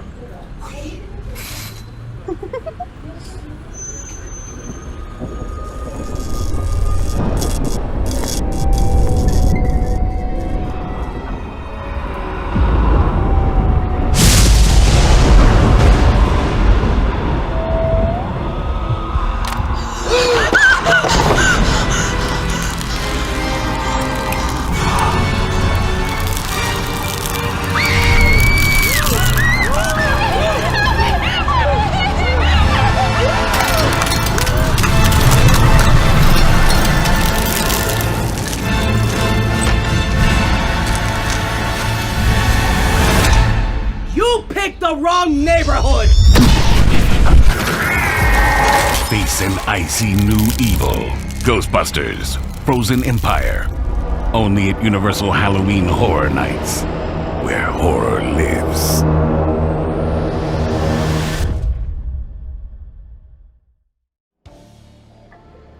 All right. All right. So who's going first with this one?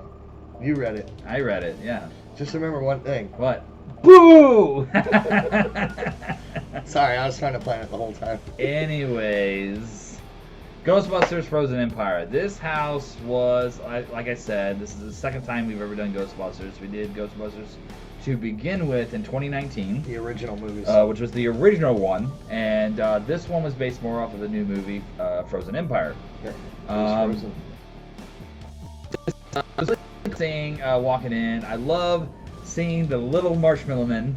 The mini pops. I love the mini Yeah. puffs, and they're freaking everywhere in this house, dude. Everywhere. I think they said that there was over 200 of them. There is insanity, and you saw some of the ghosts were kind of like blacklit.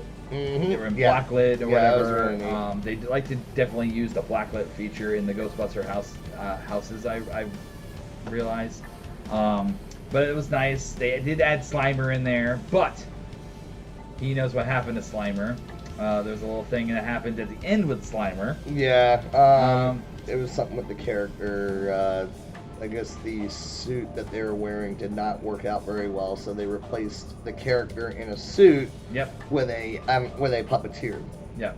Slimer. So- But overall, it still worked. But it was really nice putting the Slimer in there because you gotta have Slimer in there, dude. He's an Hell yeah. He's an icon of Ghostbusters. He is So it was nice also seeing the Ghostbuster vehicle, the Ecto-1.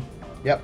I love when they incorporate the Ecto-1 in there. I love the sounds of the Ecto-1. They're It's brilliant. It's an interesting alarm It's just sound. an iconic sound. You have to have that in there, so you get to see everything in there. And it was overall, it was a really, really good house. So, your thoughts? What do I have to think about it? Boo. No, We okay. know.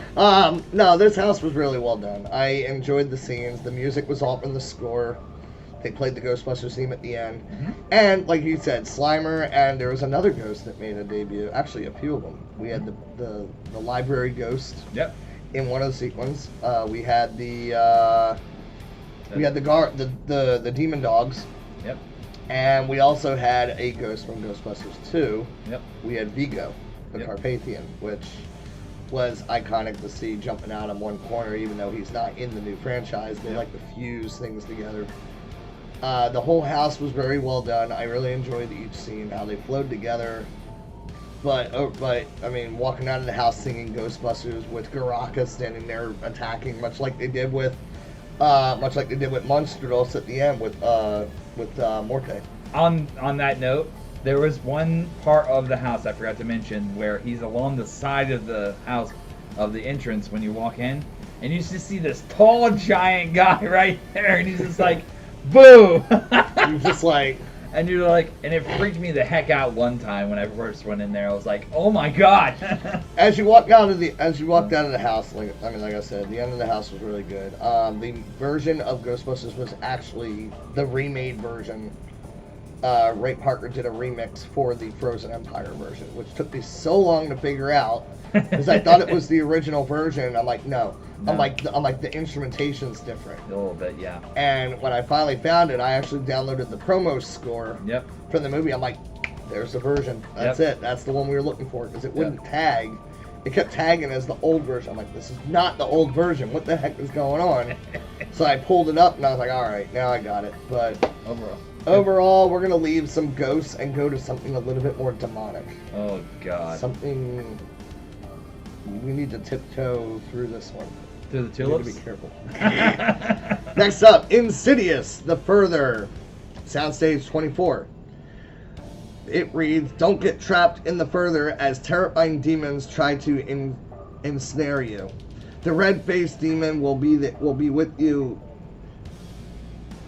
Sorry, the red-faced demon will lure you into his lair behind the red door, so he can possess your living body. And Keep Ace will unlock your fears with his key-tipped fingers to keep your soul trapped in the Further forever. We actually have a teaser trailer and a wallpaper, so enjoy the wallpaper, and we'll see you on the other side. If you're Don't open that door. Enjoy being in the Further. Good luck.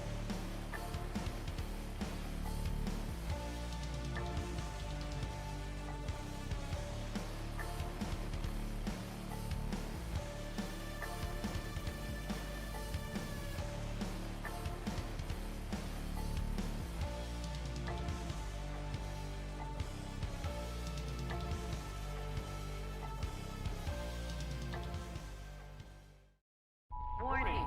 Unusual audio-visual activity in your area.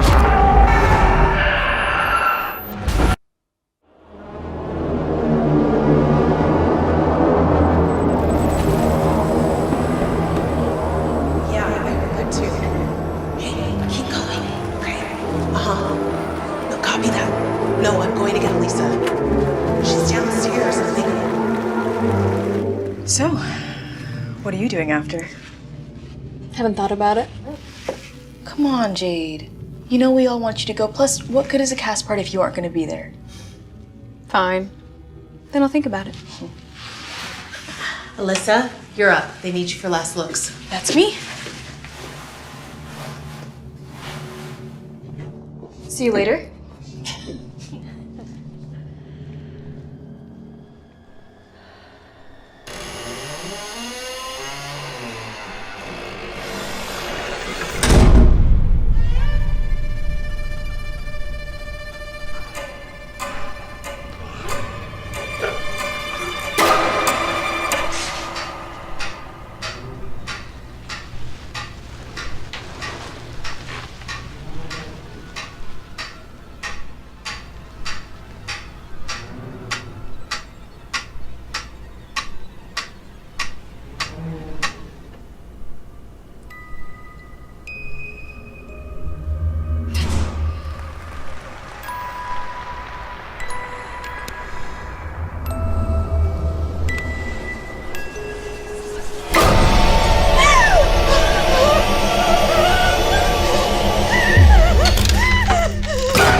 They've come back to haunt you.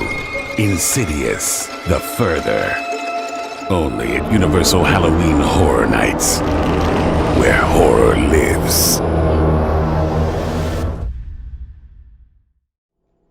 Woo! That was fun. I want to go back into the Further. Not me. All right, so this house has to be probably number one. My number one favorite Insidious house that we've done. Yes. I've been through the one in 2015. It was good. Yep. But this one kicks it in the teeth. Yep. Between the red door, going through the entry of the house, seeing each demon in their presence, like the demon that would steal the baby, the red demon. Yep. Then you saw the woman in black. Yep. Lady in black, or whatever her name is. The third one is the man who can't breathe. Yep. Yep. Then you have the key guy, and then you also have the vomit guy. Yep. And near the end of the house, it jumped into the red demon's lair where you hit tiptoe through the tulips, which was a re-record. Tiptoe. And that's actually Justin's favorite. Then the end of the house, they had them all together as a mashup, so they were all jumping at you and everything like that. But other than that, very well done house. What'd you think? This one scared the living daylights out of me. That's what I think. This one was actually the #1 house. By the way, one house of the year. Yes, I forgot about that. So, congratulations to Insidious. The Further, you guys earned it. This one scared the living daylights out of me. I had a hard time keeping my head up in this house. Really? No, this one was really good. This one stayed #1 throughout the whole entire event. Every time you looked at any type of social media, TikTok or anything like that, this is what everybody was talking about. You had to go through this house when you went to the event. I like how they took the music from all the different scores. Like every single movie had its own piecing in there, so I was like, okay, that's really neat. And the one part that scared me the most in this house is the cutouts in the curtain. Yep. You did not know, because the thing about any type of house is I hate unexpected scares. Like, you don't know where they're going to come from. That's why I hated Seeds back when we did Seeds of Extinction. I hated that house. That was a good one. I loved it, but like I hated like the I don't know where the heck you are factor. I don't like that. You don't know who's real and who's not. So that's what happened in the cutouts of the curtains. Bam, bam, bam, bam. They were jumping out. There was like 3 or 4 left and right or whatever. Out. It's like, god dang it. All in all, hearing. So this one was definitely my #1 house. Congratulations once again to Insidious. Yeah. And we're gonna now leave the Further and go to a little place with a thing called Universal Monsters. I think I heard of this one. Yeah, absolutely. And this one is Universal Monsters Eternal Bloodlines. It was in Sprung Tent 3. Alright. So, another one of our new tents. It reads, join Saskia, Van Helsing, and the Bride of Frankenstein as they face off against Dracula's daughter and monstrous alliance. And we actually have a artwork for this one. Yep, absolutely. And enjoy. Good luck. We'll miss you.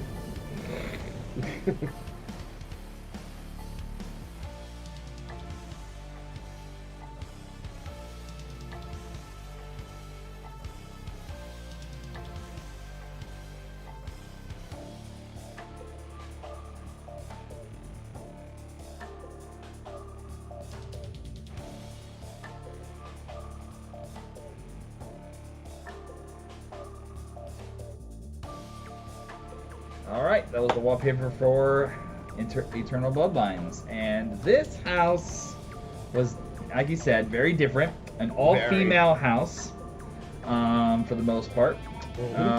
And, dude, this one had some big environments, because, like you said, we have brand new Sprung. It was one of the new tents. It was one of the new tents. So they can go tall with the buildings. And some of these sets that they used in here were huge.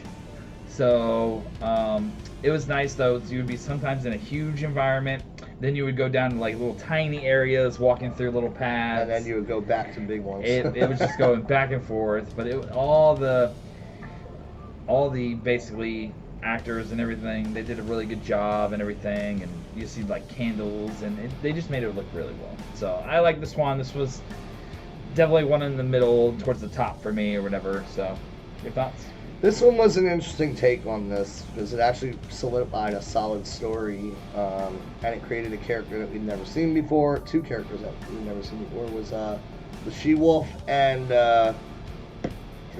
Dracula's Bride, and of course Saskia Van Helsing, who is the daughter of or granddaughter of Van Helsing, who already has a tussle with the Dracula bloodline. So it's kind of like, okay. But I like the story, like you said, from walking in the sets, you go from large sets to smaller ones. So like you walk in, it's a graveyard. Yep. Then you go into a tight mausoleum, you transfer back to mapped to. I want to know how Cleopatra fits into all this. I don't know. It's really weird. The music was definitely custom. Music was customly made, and someone, I forget who the girl was, but I'm friends with the girl who narrated this house, and I was like, okay, this is very cool to do. And it was really neat because it was like walking through in each room. Oh, I am now continuing my journey to slay that evil Dracula, the evil daughter of Dracula. I just need to track her down. Yeah. She meets Bride of Frankenstein. Bride is distressed because Dracula She-Wolf killed her monster, so now she teams up with Van Helsing, and now it's like, okay, now you got 2-on-2. So it was really good. The overall story was very well done. One of the rooms I think was taken from Gothic, which is the candle room, when the candles blow out and relight. And of course, due to Van Helsing's rage of vengeance, she gets herself killed. But it was good. It might be our last. The bride finished the job, though. Yeah.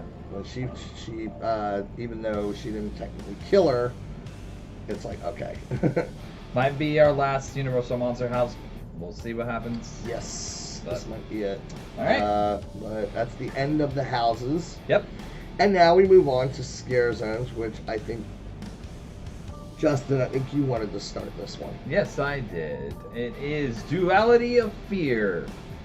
This was located in the front lot, so not Production Central, because yes. we don't use it anymore. Yeah. Due to Minions. Yep. But it reads, as soon as you enter Halloween Horror Nights, you must choose a path. The visceral horror of Sinister, or the unearthly terror of Surreal. And we actually have a wallpaper for this one. Enjoy. Yeah. Sounds surreal. No, I was trying to be sinister with it.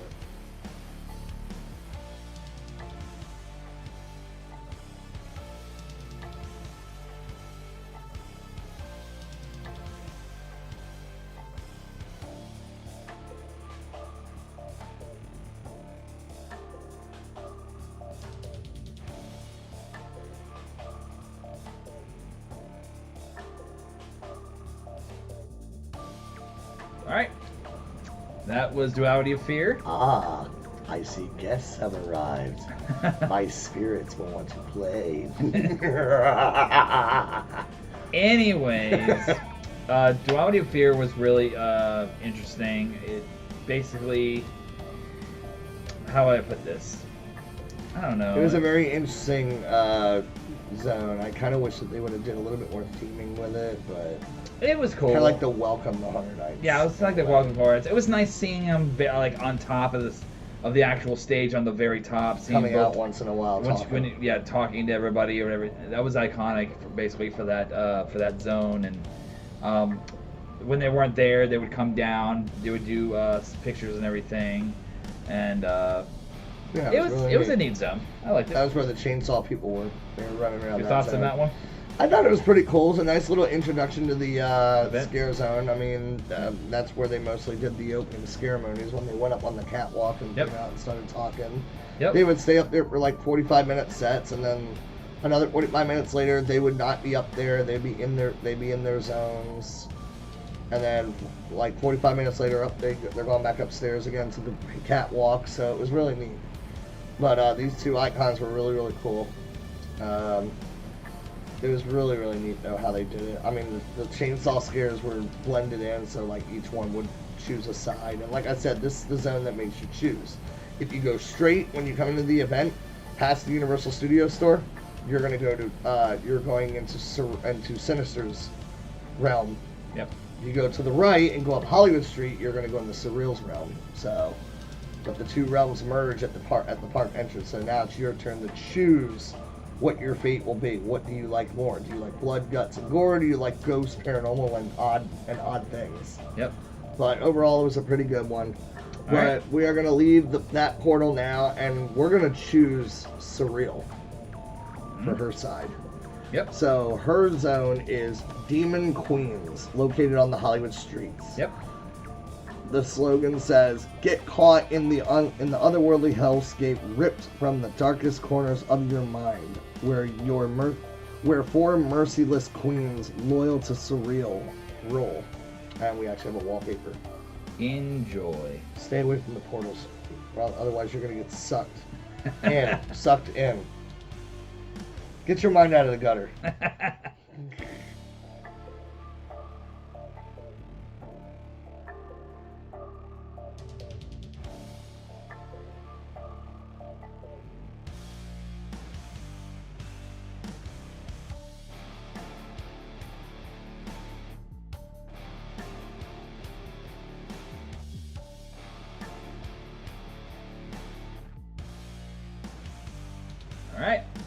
All right, so this zone was very interesting. It was more on the darker side, more like surreal in a way.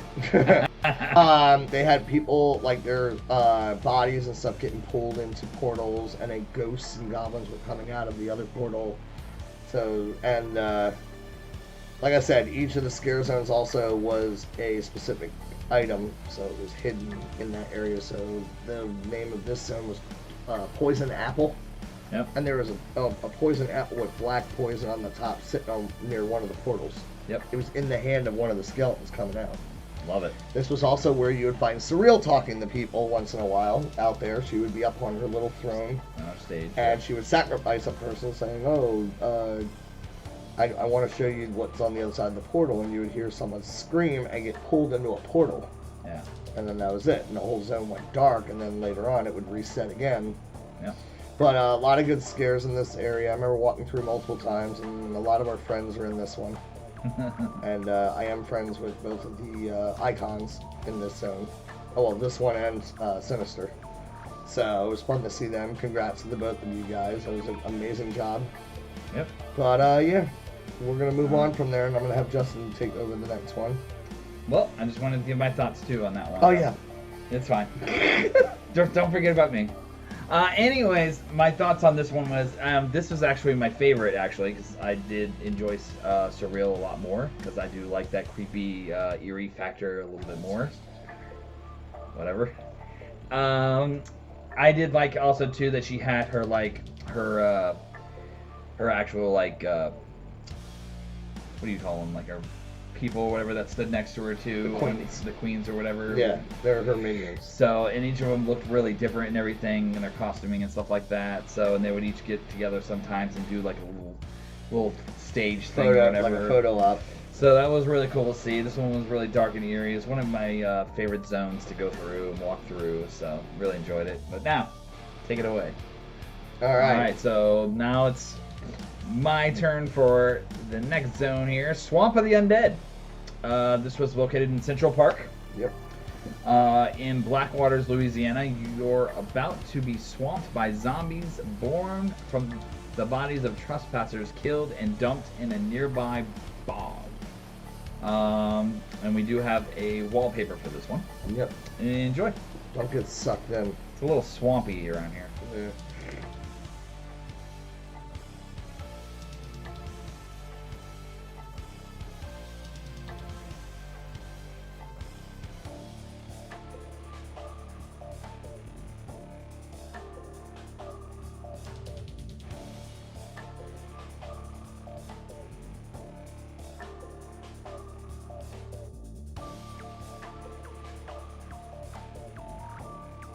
All right, that was a little swampy. All right. So this zone was really cool. We did know a few people in this zone that are near and dear to our hearts. Congratulations, guys! You did a great job in this zone.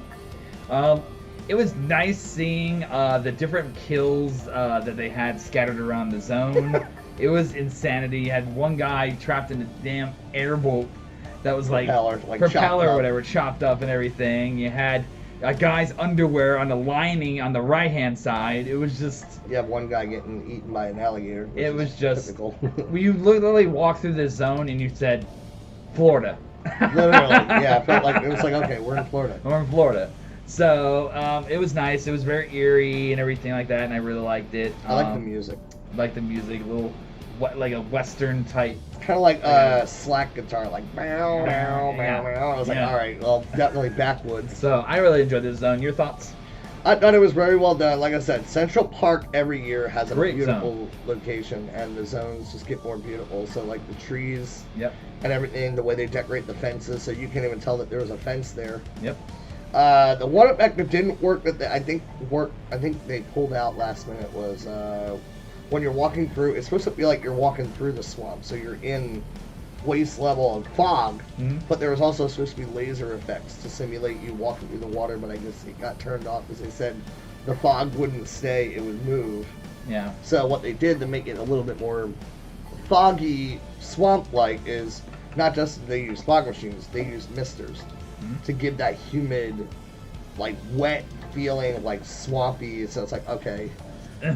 We had a lot of good, like he said, we had friends in the zone, so props to you guys. The scares were really cool, and just the overall set design was absolutely amazing. Yep. So. But we're going to leave the swamps, and we're going to head to a Ren Fair. Yeah. The location for this one is it's actually called Torture Fair. Yep. New York location. Yep. It says here, come one, come all to the Renaissance Fair. Brave the gloriously gory medieval torture devices till you're put out of your misery. And we actually have a artwork for this one. Yes. So enjoy your torture. You know what happens if you don't enjoy your torture, right? No. Flogging.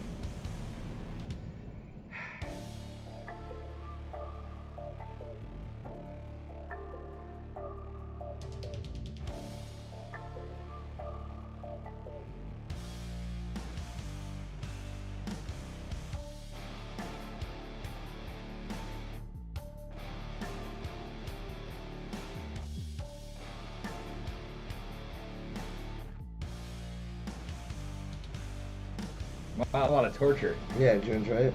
Yes. Yeah. That's very sinister. Alright. So, this scare zone, I actually enjoyed. This is actually my #1 scare zone. Sinister. For this one. Torture Fair was it was really cool the way they made it like modern day Ren Fair with the sounds of like people getting ripped apart, tied in chains, dipped in acid, hung from their necks, split open, heads crushed. You name getting it. thrown into like hot coals while still being alive, a dartboard, arrows. It was everything you can think of, and the show was cool because again, like Demon Queens, Sinister came out and they would do a sacrifice on the stage. So they grab some, they'd either throw them in the Iron Maiden or dip them headfirst into like upside down and waterboard them in water. Cut out their tongue. Cut out their tongues, which was an homage to our beloved storyteller, who would also cut people's tongues out. Yep. Which reminds me, there was a little Easter egg in this scare zone. Yep. They actually had the Demon Queen, or excuse me, not Demon Queen, the storyteller or Terror Queen logo on one of the barricades. So when I saw that, I was like, okay, Blood Ruins kind of. It kind of reminded me of that. Overall, the music was just out of control because it goes from like Ren Fair style music to death metal.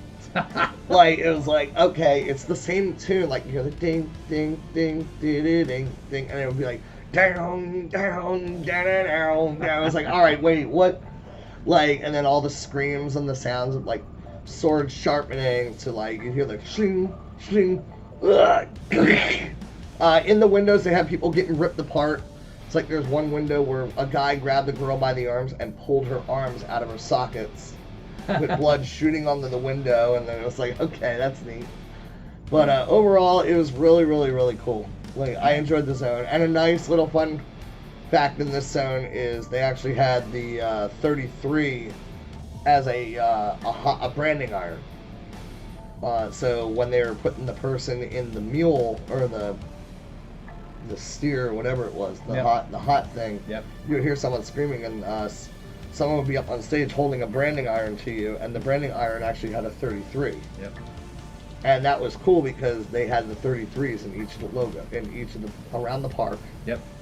So there's like 1 3 that was Sinister's, which was the blade, and then the other one was a box shape look to make it look weird, and that was Surreal. So nice little nod, and like I said, they were all over the park, but What'd you Yeah. think of the zone? Thought it was cool. Another homage that they did from one of the past houses that's been used in Count a bunch of times.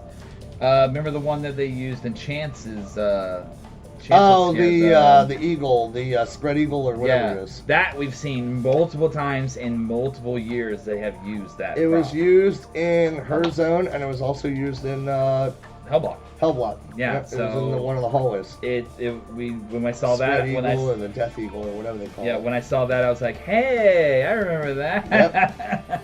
So, but yeah, it was nuts. It was just...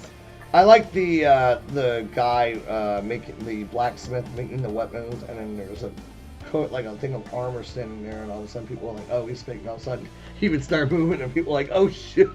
Like, Yeah. what the hell? Yeah. It was cool. It was a good zone. All right, so we're going to leave the fair, and Last one. we're going to enter the Blumhouse. That's the next scare zone. It's Enter the Blumhouse. It was in San Francisco. It's our final zone. It's our final scare zone for this year's event.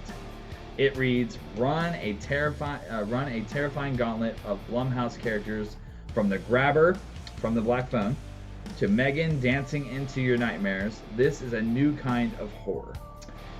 We do have a wallpaper for this one. Yep. Enjoy. Want to see a magic trick? Sure. Ready? We also have a little bit of a teaser trailer as well, guys. Enjoy. Good luck.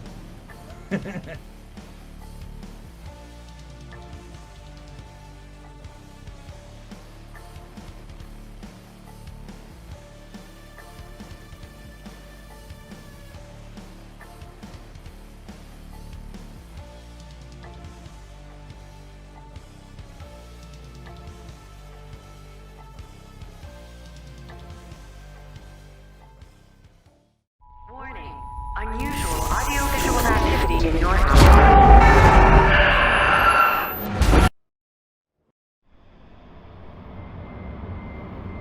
Hello?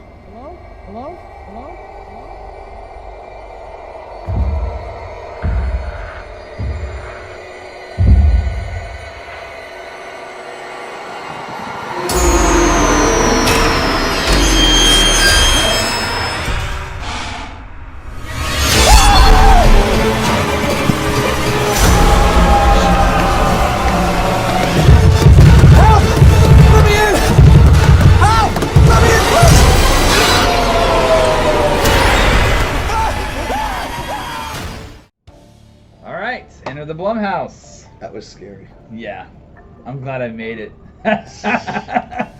Aye. Anyways, Enter the Blumhouse. This was a great scare zone to go through, considering we've had multiple Blumhouse characters in different houses in past years. We had 3 houses, actually. So it was nice to really see a lot of them come back together and smash up for a scare zone. It was more of a photo op zone. Photo op zone, and just really loved. I love the Grabber. He's always been one of my favorites. You also had Megan in there. You had the guy from what's the one? Happy Death Day. Happy Death We Day. also had the mask guy. the from, butcher killer from Freaky. Yep, Freaky. You had some of the Purgers from all the Purge movies walking around. Yep. And then, it was really like neat. he said, right next to the zone was the photo op for the new Wolfman. Wolfman, yep.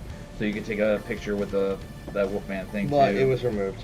And it was eventually moved. This was also where the bar was, so you could go where the bar was or whatever, and get like drinks and stuff like that too. And Yeah. It was just a fun scare zone, but I thought it was good. What do you think? I thought it was really, really cool. Like you said, the photo op zone, all the music in the zone was from the movie, so it was really, really cool. So you had like the Purge siren with the announcement, then Yep. it would jump to like other audio tracks, like bikers driving by, and then on the walls you would see, like when it would play a certain track, you would see the movie title on that wall. Yep. But all the icons, I had a lot of friends in this zone, so I knew one of the Grabbers, one of the Purgers. So it was really, really neat. I actually enjoyed this one. A little tight in certain nights, because Yeah. people would stop and take photos, and security and everybody had to push everybody to keep going. Yeah, because it was tiny. Because it was a tight area, but Good. But overall, it was a good zone. All right. So that's it for the scare zones. Yep. I'm actually going to hand the show off to Justin because I actually did not get to watch the show. Okay, that sounds good. All right, so I will read the show as well. We only had one show this year for Halloween Horror Nights 33. It's been the show for many years. It's Nightmare Fuel, Nocturnal Circus. This was located in the classic Fear Factor stage. And it reads, step right up to a dark circus, a twisted nightmare you're cursed to relive over and over. It's a sinister spectacle of pyro and aerialists. We do have a wallpaper for this one, as well as the full show for you to experience. Enjoy. Good luck. Welcome to the Black Parade. Not exactly, but you're close. Hey. Fire, Welcome to fire. the Carnival of Carnage. In the words of Beavis and Butthead, fire, fire.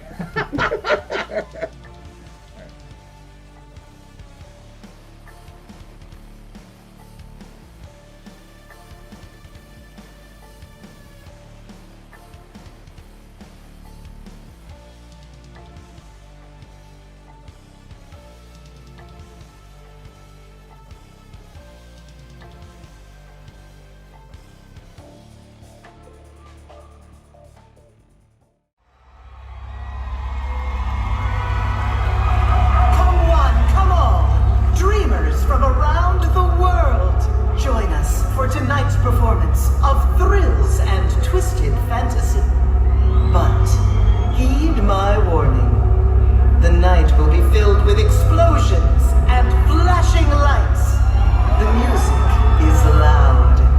And this show can oftentimes be a bit sexy. If this seems offensive, you should leave immediately. But if these dark visions entice you, then welcome to a new nightmare.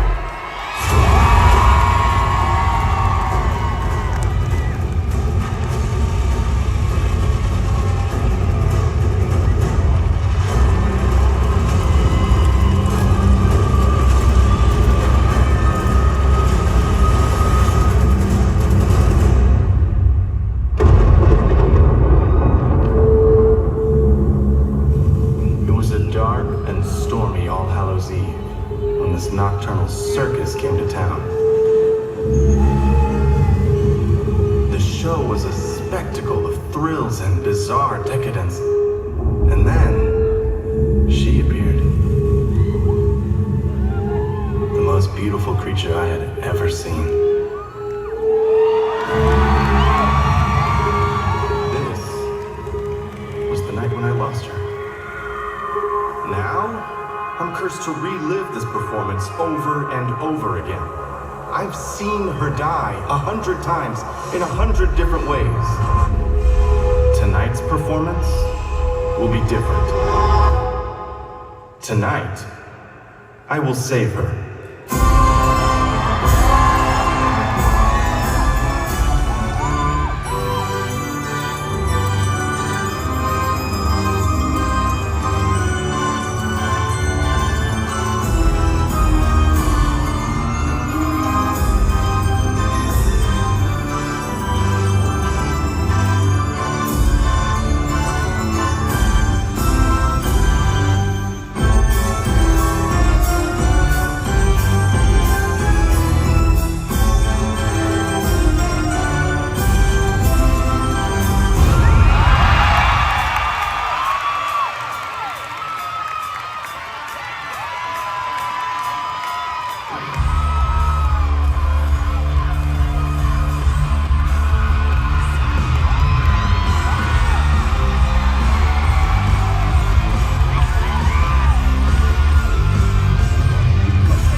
we go?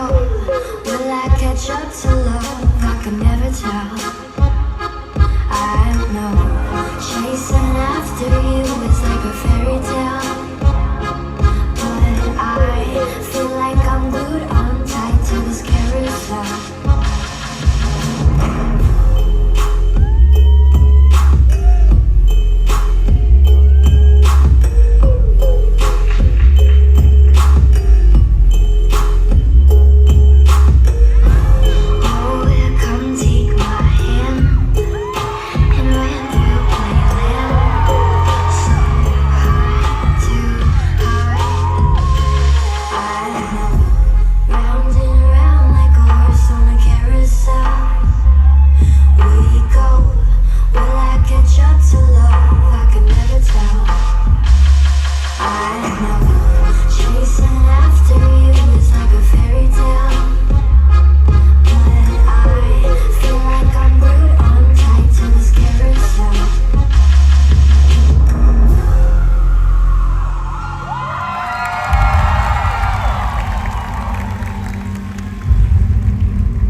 tonight's thrilling final act.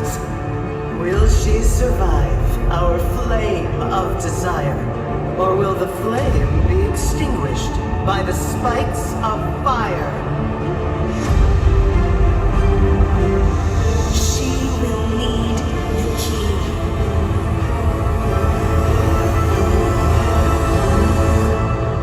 The key!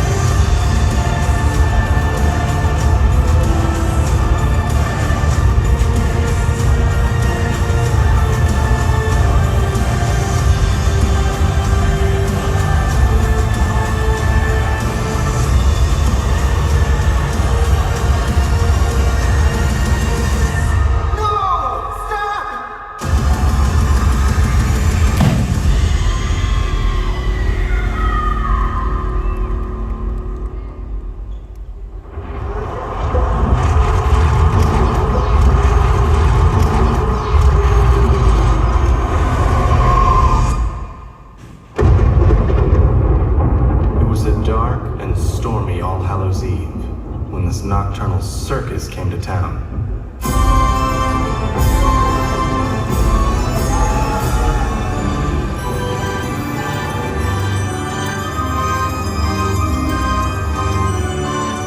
And then she appeared. The most beautiful creature I had ever seen. Now, I'm cursed to relive this performance over and over again.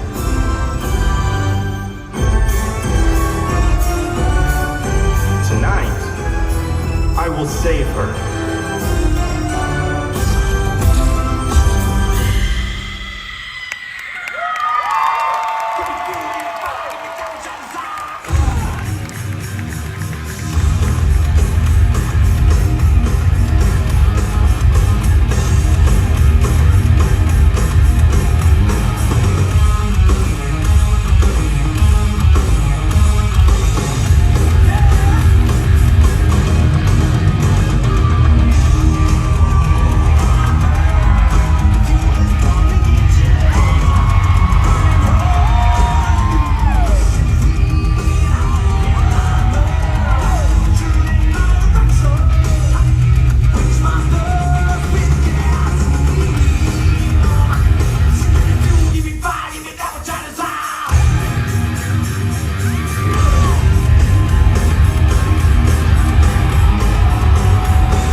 So that was Nocturnal Circus. Hello, welcome back. Yes, great show. He didn't really go to this one. I did because he doesn't like the boom booms. I'm not a fan of loud noises. Yeah, I hate it. You don't like the boom. No, I don't like the boom. A bigger boom. No, I don't want bigger boom. Anyways, it was a great show. I really enjoyed it. Nocturnal Circus took it in a different, way different than it was in the previous years. It's nice to see how they do different themes for each one of the shows. Cool themes, yeah. Cool themes. I love anything to do with the circus, so really enjoyed it. One thing I will say, if you do see this show, do not sit up front, because the fire is so hot and it takes the sweat out of you to the point where you're going to pass out. And we were in the way front during this show, and I almost passed out. No So yeah, all in all, me and my fiance, we really thought that it was a really, really good show. We like going to the show every year, so it was cool. A lot of big booms, a lot of pyro. Pyro good. Anyways, we're gonna move on from the Nocturnal Circus for the show. That was all of the haunted houses, scare zones, and the one show that we have for this year's event. And we're gonna move on to the tribute store. Yeah, so we actually have a video for this one. Yep, absolutely. So enjoy your tour. Enjoy. Buy lots of stuff. Don't be the last of us. Don't judge me. Another shipment. Look what just came in. Now this one is different. No return address, nothing. It's somewhere in here. At least I think. If it wasn't for this exhibit, none of this would have happened. Knew it.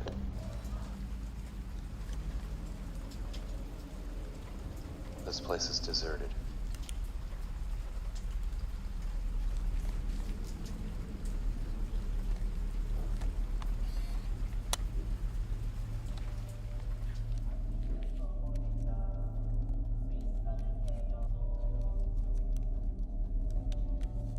Stolen from the museum, then she arrives. Ransacked. Nothing left.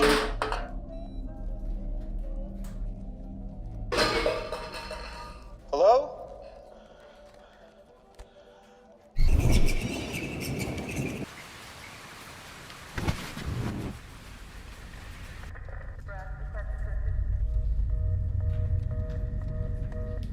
Survivors of the first attack.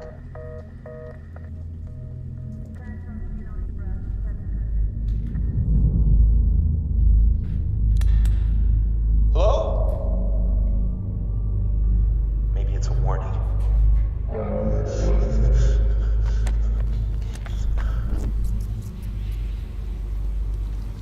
Right under the museum, where it all started.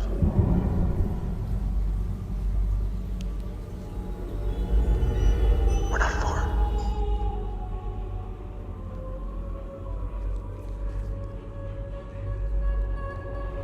It's here. I don't know why, but I think it's what called her. She's drawn to it somehow.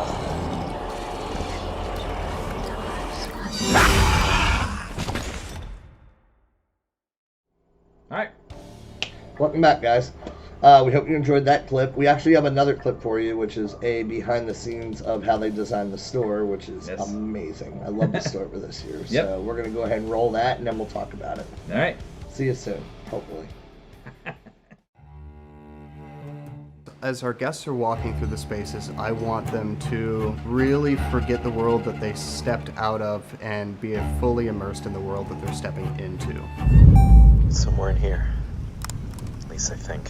A normal visual merchandiser is responsible for everything in the store that is visual. Our team takes it a couple steps further. I think the biggest piece is the storytelling. When it comes to a tribute store, you got to start with that. It's the hook and bait, and it's what we bring in all the guests with. If it wasn't for this exhibit, none of this would have happened. The tribute store team, there's 10 of us. Visual designers, we have graphic designers. Honestly, when you look at us as a whole, we're all over the place. We're building a stage for the product to sit on. It's in the name, it's a store. So the product has to shine through. So really that's the guiding star. We had to concept the store, figure out the layout. From there, we needed a storyline. Hello? So when you walk into this year's tribute store, you're kind of stepping into a New York City that has just been overtaken. So it looks dilapidated, it looks apocalyptic. And that is because the creature has come to the city to reclaim her relic that was stolen. She just kind of decided to hang out and just wreak havoc on the city itself. So you're kind of running for your life at this point. We offer a really unique experience and really unique environments to find your way through. When you walk into a tribute store, it's almost transporting you into another realm. You want to hit all those notes, the scents, the smell of it, the lighting, taking them completely out of where they have been. You almost want them to feel physically immersed in something that isn't normal. We all kind of take turns with the different stores. No individual person has all the answers, and it's really the combination of the entire team that creates the store as a whole. We know there's going to be one for every, marquee event. So you've got Mardi Gras, you've got summer, Halloween, holiday. With each one, there's a new challenge. I think the team is really trying to push that envelope, and it's one of those interesting things when you're developing a store over and over again and how you change it up every time. So be on the lookout for, that what embodies the tribute store.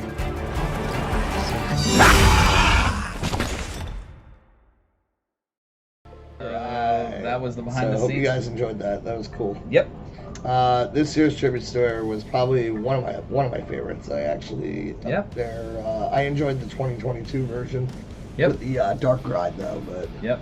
This one was cool because it reminded me of The Last of Us, the video game, like the apocalyptic realm where you're walking through. The entrance of it looked like it was under construction, the way it was cool. And originally, they were going to have like black tarmac and stuff like that hanging from it, but they said it looked too junky, so they pulled it off. Yeah. The first room, you were in like an old, it looked like an old, like a market of something like that. Yeah, They yeah. had, like food on the shelf, they had stuff you can buy, like weapons and all that. Next room was all like the metal works and stuff like that, where you would build stuff like a junkyard with the hobo camp. And then the hallway was basically the graffiti hallway that led into, it was like the basement leading into the sewers. Yep. And then the sewers dropped you off into the subway. Yep. Where you meet Matilda. Yep. Or Bathilda or whatever her name was. It's Bathilda, I think. I think it was Bathilda. And then of course, as you exit the tribute store, you board an old rundown train, and then you get off. And of course, last year with the newspaper, the curator who has the newspapers is not there. He said that he'll be back in a while, but it's all boarded up. So I overall enjoyed it. The music in here, even though it was only one track, definitely reminded me of Last of Us. So, because it's the old twang style guitar and slow ukulele, like almost. It was really, really cool. But what'd you think of it? I thought it was cool. Like you said, I got some of the areas of the tribute store. Reminded me of Last of Us a little bit. Yep. By the way, that camp or whatever that was over there, that's where the hobo camp. That's where I lived. Just kidding. Just kidding. No, but I really liked it. My favorite was the very last room with Bathilda and all that stuff. So it was cool to see. It reminded me of a few past houses that we had.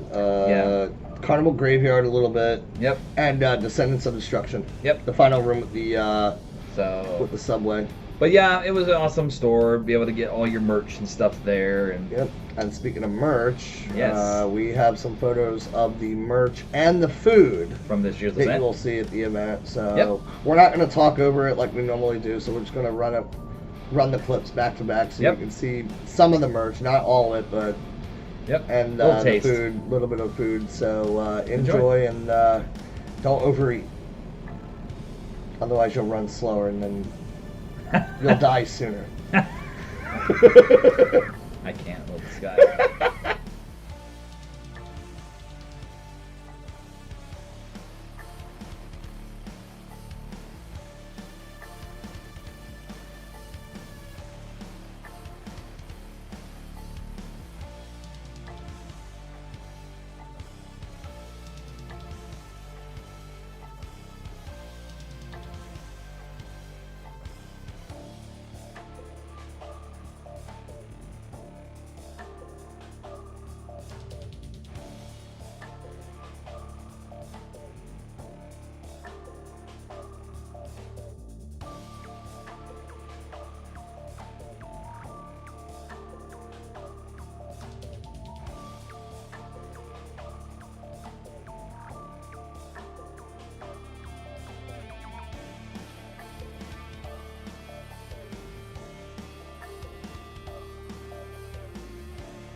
Okay, that was Hope some of that made you hungry and want to buy merch. We're actually wearing some of it right now. Justin's wearing the Icon shirt. Well, not really the Icon. It's one of the Icon, but you can only buy it in the long sleeves. They didn't put one out for the short I wish sleeves. would have done a short sleeve one. But it's really cool. It's one of my favorite shirts for this past year. Then behind us, you have the this is the Icon. No, the That one is the house shirt. House shirt. House yeah. shirt. Yep. And then Well, not house shirt. Yep. Yeah. Yeah, it's a house shirt. Kind I of. think so. Mostly Anyways, IPs. one of the main shirts basically for the year. He's wearing Mel's. Mel's Diane. Nice Diane. And it's the annual collect. Oh, I keep forgetting this way. Annual pass holder exclusive. Yep. The orange shirt that you see in the back there is actually the shirt they released when they started teasing us. Yep. Which is when we found out our new tagline, and we were so excited. Then you have Quiet Place. You can see in the corner there. That's the Quiet Place. And then on the far one, I see Insidious in the background. Yep. That was one of the Insidious ones. And then, the hat's from years ago. So. Yep. And then one of the main another main logo shirt. Yep, the one with the skull on it. So, just a little bit of a tease of some of the merch and stuff, but that one I consider the theme shirt. The one on the both of these. The orange one and the black one. The one that Justin has back here, I think is the IPs, or like kind of like the event shirt in a way, but like some of the icons you're gonna run into. Yep. And then of course they had other shirts like you saw. I mean the house shirt with all the icons, but all the house, but they had two different types of house shirt. They had all the ones with the names on it. Yep. This one I think was the IP shirt. Yep. Minus Monstros, and then they had a the shattered one, which was all the originals on one. Mm-hmm. But a lot of merch, a lot of Day of the Dead because of Monstros. Yep. But the food, like I said, I mean Justin's tried a few items. I didn't really try a lot of the food. I love this. I love the marshmallow puff s'more or whatever. That was one of my favorites. I remember the marshmallow being cold a little bit to make it seem like it's not fully melted. It's melted enough to make it look like. Yeah. My fiance tried the Red Door, said it was alright, I guess. There was what else did you try? Did you try anything? I don't really try it. Not too much or whatever. 2023's food was pretty good. Yeah. So it was really good. Anyways, that was just a taste of the merchant food. Now we're gonna dive into the park map.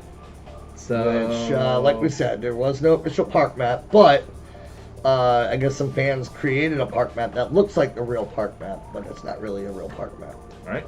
Too many park maps. And this is going to come in 2 images, so please enjoy.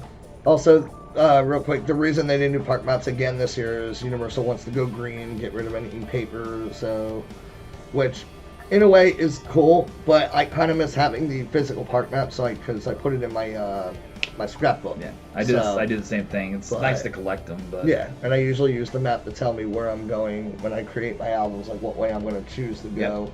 So for now on, for the future, I'm just gonna have to get a hold of these, and we'll be printing them out and putting them in my scrapbook. If they do it. Well, no, they'll do it. If. But enjoy the park map. See you guys.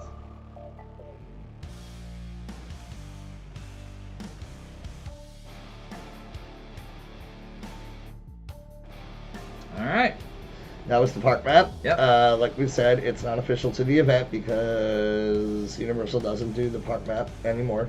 Yep. It's all digital now on the app. I do believe that's what it would look like though if they did announce. The way they one. It looks kind of legit. So, but anyways. So next up, we're gonna do the part. We're gonna show you guys the archway. Yep. Which is actually really cool. Leading into the event. So yep. Enjoy. Enjoy.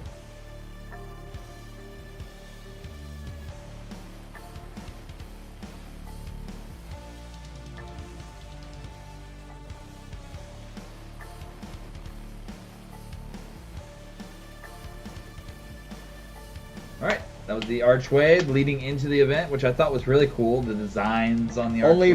Only four steel fences that year because we only had 4 IPs. Yep. Like I said, we would have had 5 if we didn't lose one. Yep. The overall archway was decked out for both of the icons. The music last year was actually quite interesting. Yep. Like really, really cool. But next up, what do you want to do? Do you want to do the ceremonies next? give you guys a tour of the opening? Yeah, I think so. Alright, so we're going to show you guys how they open up the park. You'll see Surreal and Sinister open. Yep. They have a whole dialogue, and then the gates will swing open. So, Alright.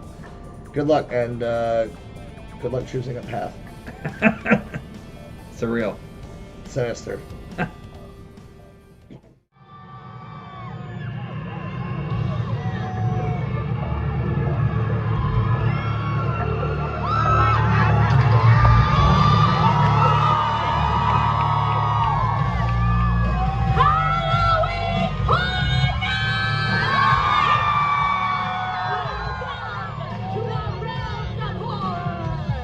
For 33 years, your screams have been connected with the depths of Universal Studios, weakening the veil between our world and yours.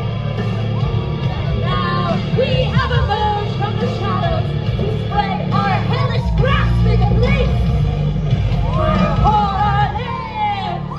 Enter the plagued by your most disturbing thoughts. And the cries of your tortured soul! Venture forth and encounter the terrors that lurk beyond. They wish to inflict mental torment and physical pain! And queen of a sinister train and twisting beams of surreal domain. They are the shadows within the fog. They will strike unforgiving fear in your hearts. And now, the time for bloodshed has arrived! Night of horror belongs to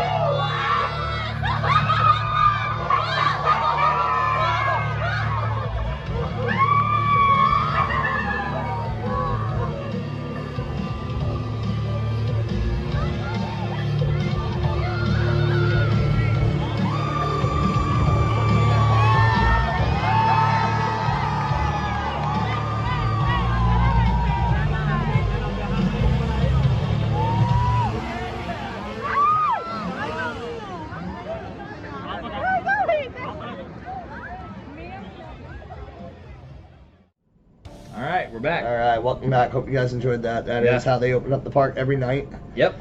I was saying to Justin, I really like the new speakers that they set up, because now you can really hear the voices projected out. Sure. But this year, I know they were having a little bit of audio technical difficulties with it, because sometimes you'd be able to hear the voices, other times the music would be too loud. So, it would have been cool if they would have left the speakers at the gate on and had the music maybe a little bit lower, and you would hear their voices as they're talking to guests coming in, which would be kind of cool to hear it projected out. Yep. Over the arches, so they're like talking and stuff like that. That'd be kind of cool. But yep. Overall, it was a really interesting ceremony, and I'm good friends with the two icons, so they both did amazing jobs. I mean, I'm proud of both of those girls. Kudos to you. So you girls did amazing. All right. Next up, we have the I think we could do the television commercial, even though it's not technically a commercial. It's more the teaser video that we said earlier about. This was like the introduction, like, okay, something's coming this year to the event. But since we didn't get a teaser video, me and Justin decided let's use it as the TV commercial. Yep. So we're gonna go ahead and roll that clip. Enjoy. So good luck.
was the commercial, guys, for Halloween Horror Nights 33. Technically commercial. It was basically the commercial. Anyways, what do you think of the commercial? I thought it was okay. I was kind of expecting a little more out of it, Yeah. but it was a nice little teaser to set. I watched it. Every time I go down the sewers, I'm like, what the heck is this? What does this mean? Because we know where the location is, where they shot all the locations. So yep, it's in our park, not Hollywood. Absolutely. The only thing that they changed for Hollywood was the.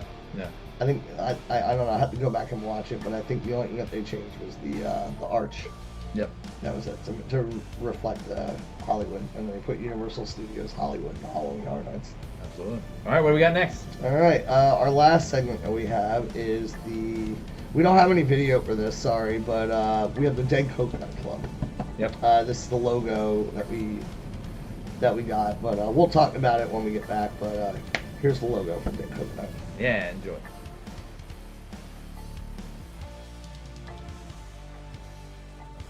All right. That was the poster for Dead Coconut. Yeah. Overall, the theme this year was really cool. I love it. Vamp mixed with Blumhouse. Yep. The whole downstairs was really neat. It was all the vampires, so everybody walking around had vampire teeth. The people at the bars had vampire teeth. And one of my best friends, shout out to her, she works the bar. Yep. So I always go in whenever I could say hi to her. They were dancing like vampires too. They're just like, even the DJ was a vampire. Like I said, everybody walking around the nuts. servers, they all had vampire teeth in. Yeah, it was really cool. And then when you go up the stairs, there's the second floor, and that was all Blumhouse. So it was like the cake from Happy Death Day, the Purgers, the Grabber, along with the Black Phone was up there. Which I sat on his lap. Yuck. I guess Justin wanted to see a magic trick. But really? Don't go there. No, it was really, really cool. They did a good job with that area, but it was a very interesting. I think Megan was up there too, I think. And she was. Yeah. But overall, that was all right. The tribute store, or the Coconut Club. What did you think of it? I thought it was good.